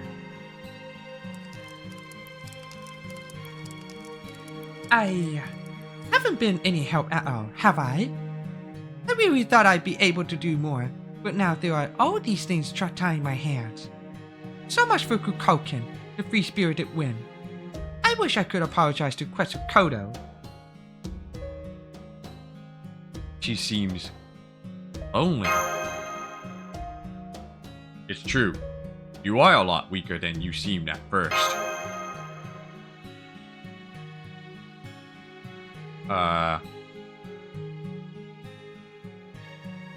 And that's because you're holding back. You haven't used your noble phantasm. Huh? What are you talking about? I always go all out with everything I do. I've never pushed myself too hard, set limits on myself, or held back. I only ever do what I want, yes! You approached us because you were interested in us, right? But now, you're putting up walls because you feel like you shouldn't get too close to us, aren't you? You could tell. You're not exactly hard to read.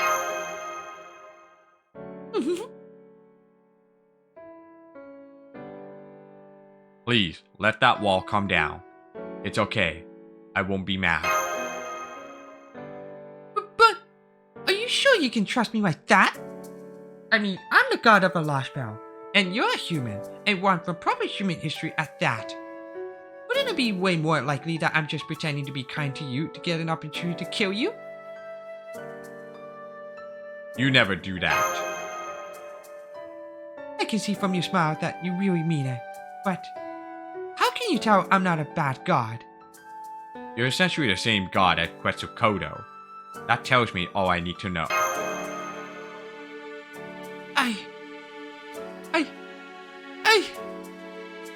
I guess you got me there.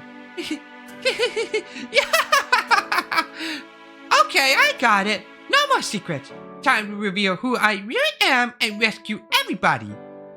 But if I really should be doing whatever I want, then I'd kind of like you to return the favor.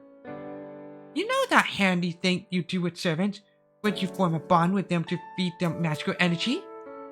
I'd like to use that so I can pull off some cool techniques. So, would you?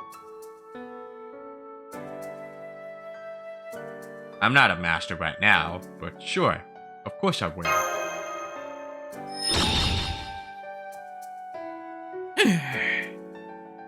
Alright! I'm feeling great. Just leave it to me. Just leave it all to me, Master. I don't care how many lives Gugalanas got. I'll beat them all with just one hit. Good. You're done talking. I have to say, seeing cultural exchange in action never fails to warm my heart. Good day. Hello. How do you do? And salutations. It's me, your local golden sheep and sleep device, Dumuzid. Dumuzid? It looks like we're finally about to witness a real battle between goddesses. Way to go, Silfrost. Would you object terribly to me using that sweet line you just gave as my own work? To the whole world, of course.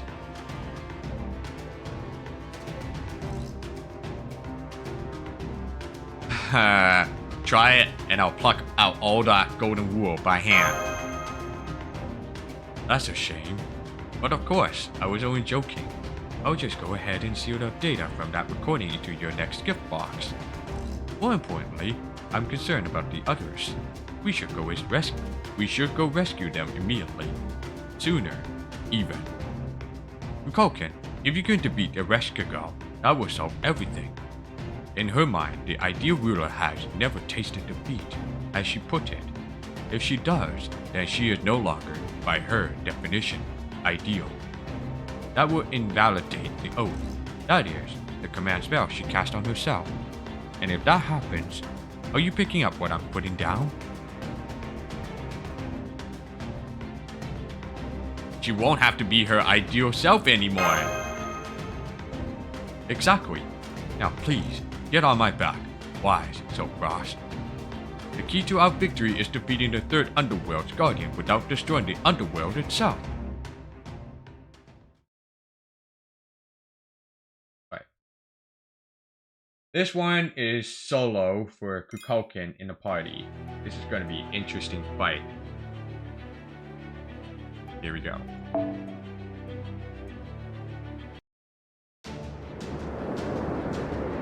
Well, carrying you on my back has been thoroughly dull. But I suppose every uneventful is good to now and then.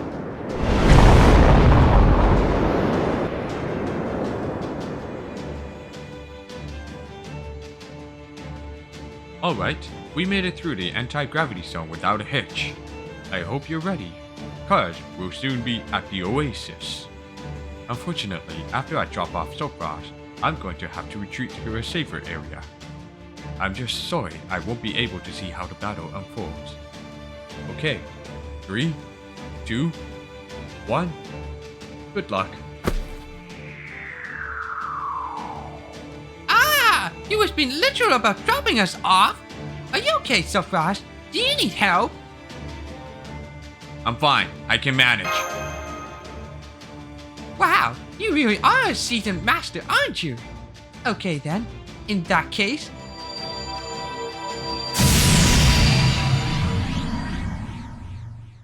Ooh.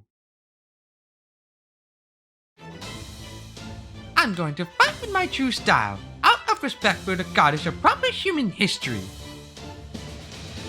Yikes. That outfit is barely there. You think? I find it to be a very useful spacesuit, myself. Oh well, I'll just have to show you how strong I am in this outfit then. Okay, Ninky Gal, it's go time! Your illegal, immoral, exploitative construction project ends now!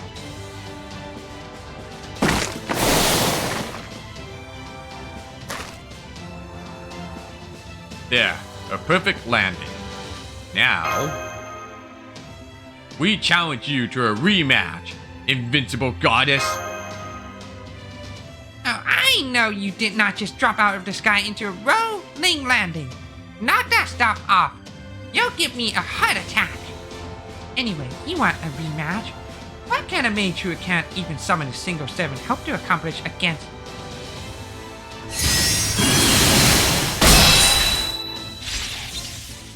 Ah, I see. So that goddess is your best. So that goddess is your last resort, is she? Fine. She's 1,000 times better than a certain cowardly she. Fine. Out of respect for your foolhardy bravery, I accept your challenge. Come, my boundless, gorge, heavenly echo shrine. If you really think you can get past my six-life divine beast, go ahead and try.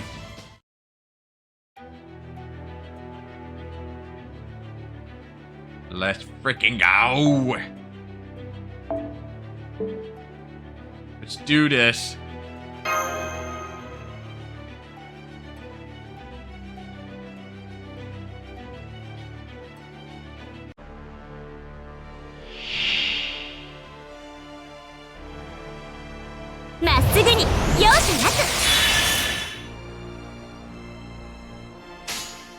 もち得意分野ですもらいました分身体そしてパーチ風水私 What you got here?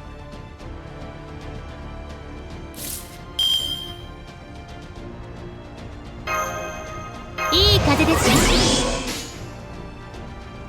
もちろん得意分野ですもちろんウルトラパーミニミニスーパースいきまーす風水私天空は私の椅子冥界は私の部屋脱走禁止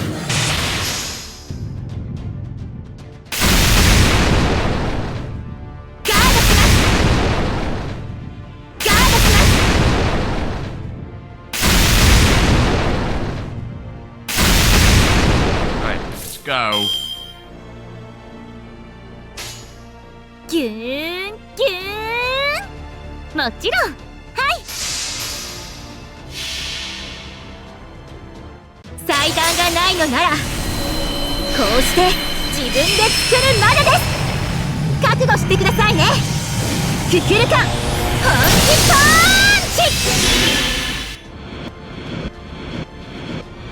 無重力落下いきまーすいきますちょっとテープランチャー遅すぎないガードします懲罰開始ガードします丸かじりガードしますLet me see this. 3 turns. Yeah. 太陽大上昇はいもちろん得意分野ですウルトラパーミニミニスーパースいきまーすいきますちょっとテープランチャー天空は私の椅子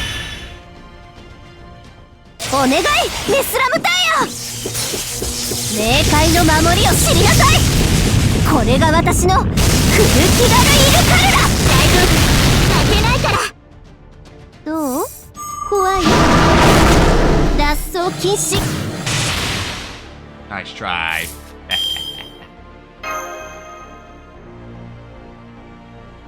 Nope.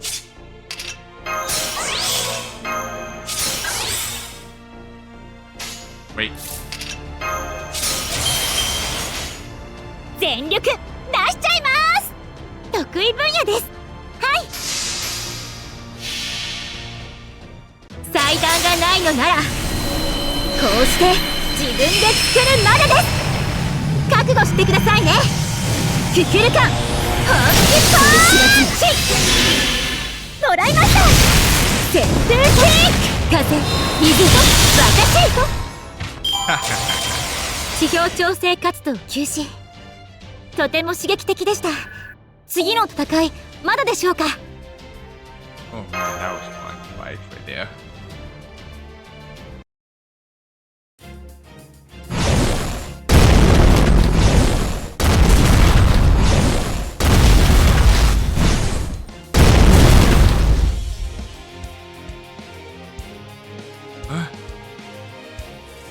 Are you freaking kidding me? Hey, my commands failed. My third command spell is back. Right, there's no time to be standing around gawking. Rukalka's noble phantasm just liberated Gugulana. But it was also the same attack that... Yeah, that was a giant karate chop that swatted the Stormborder out of the sky. I knew it. The attack came from Mictlan, from Kukulkan, the king of this Lostbelt. So that was. But why do you look so happy about that, Da Vinci? Hehe, I'm just glad I turned out to be one. I just turned out to be right on the money. Oh my. So the one responsible for destroying the Stormborder, seriously harming Captain Nemo, and subjecting you all to unprecedentedly dangerous circumstances was Kukulkan. On behalf of all dinos, I am so terribly sorry for all the trouble our god has caused you. I promise you, we will all discuss what to do with her when we get the chance. Personally, I think that she should spend a century in the Nine Stratum thinking about what she's done. Hold on, Tapu. I had a good reason for attacking them back then. I'm Mictlan's guardian, remember? I saw an opportunity to get rid of Chaldea on the surface before they could excise out Lostbelt, so I decided to take it. So, she actually is our enemy. I can't believe we survived that. No, wait, that came out wrong. Back then, I thought you would refuse to hear me out, just like David Semboid. But things are different now, and I know you don't mean us any harm. That said, yes, I'm responsible for nearly destroying the border, and an apology clearly isn't enough. If you decide you want to fight because I'm your enemy, or you want me to pay damages, I'll understand. Damages? Could she pay them even if she wanted her to? Honestly, after what went down in Mexico City, I already had my suspicions that you were the giant. So I don't see this as a binary between friend and foe or anything like that. Besides, we can't forget you saved Soapbox and us yet again today. Da Vinci. Ultimately, it'll be up to Commander Gordov to make the call. Besides, the real problem is, there's just no possible way we could defeat her now. So if she's willing to help us out, we don't really have any choice but to ignore the other issues. No, never mind. For the time being, I'm just happy that one of the potential threats has chosen to ally with us. Now, more importantly... Oh, that's right.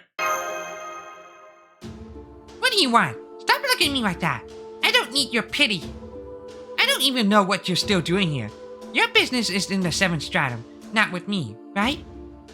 Now that Kukulkan's beaten me, the rule of the underworld built upon me being the strongest goddess no longer applies.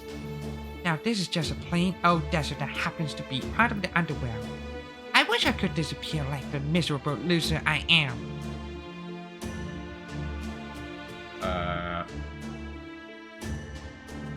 Why? Just come back to the border. I can't do that. Didn't the others tell you about this? Once you become a guardian, you can't leave your underworld without disappearing. Wait, you're still in your altered form? Even though Senpai's regained his last command spell? Why is that? Has it just been too long? Is your mind and body now doomed to remain altered forever? Of course not. But thanks for worrying about me, Mash.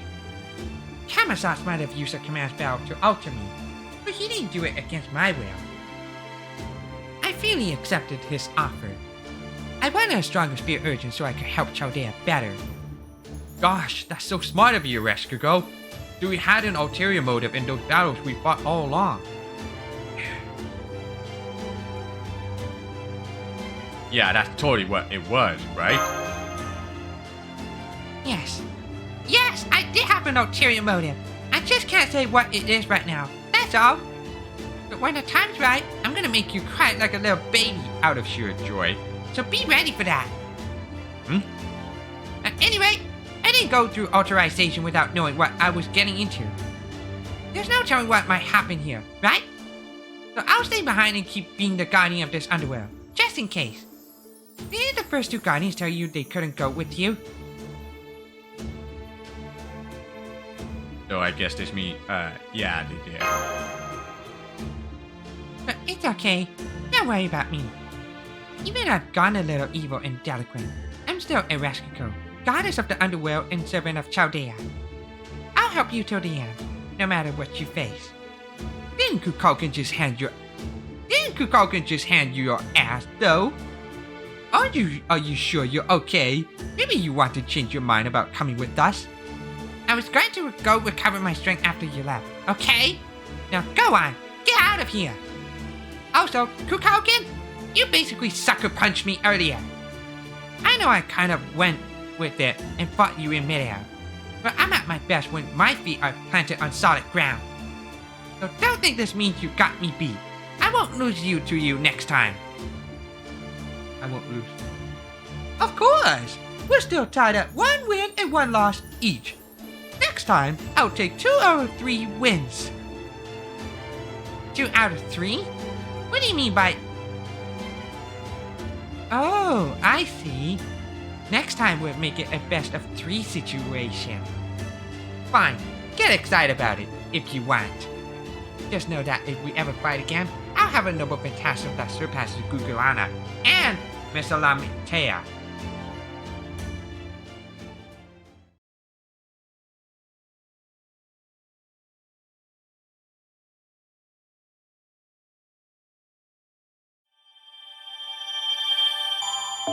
Alright, I'm gonna have to call off a stream. It is like literally past 12 a.m. on my time zone, Pacific Standard Time. What's happening here?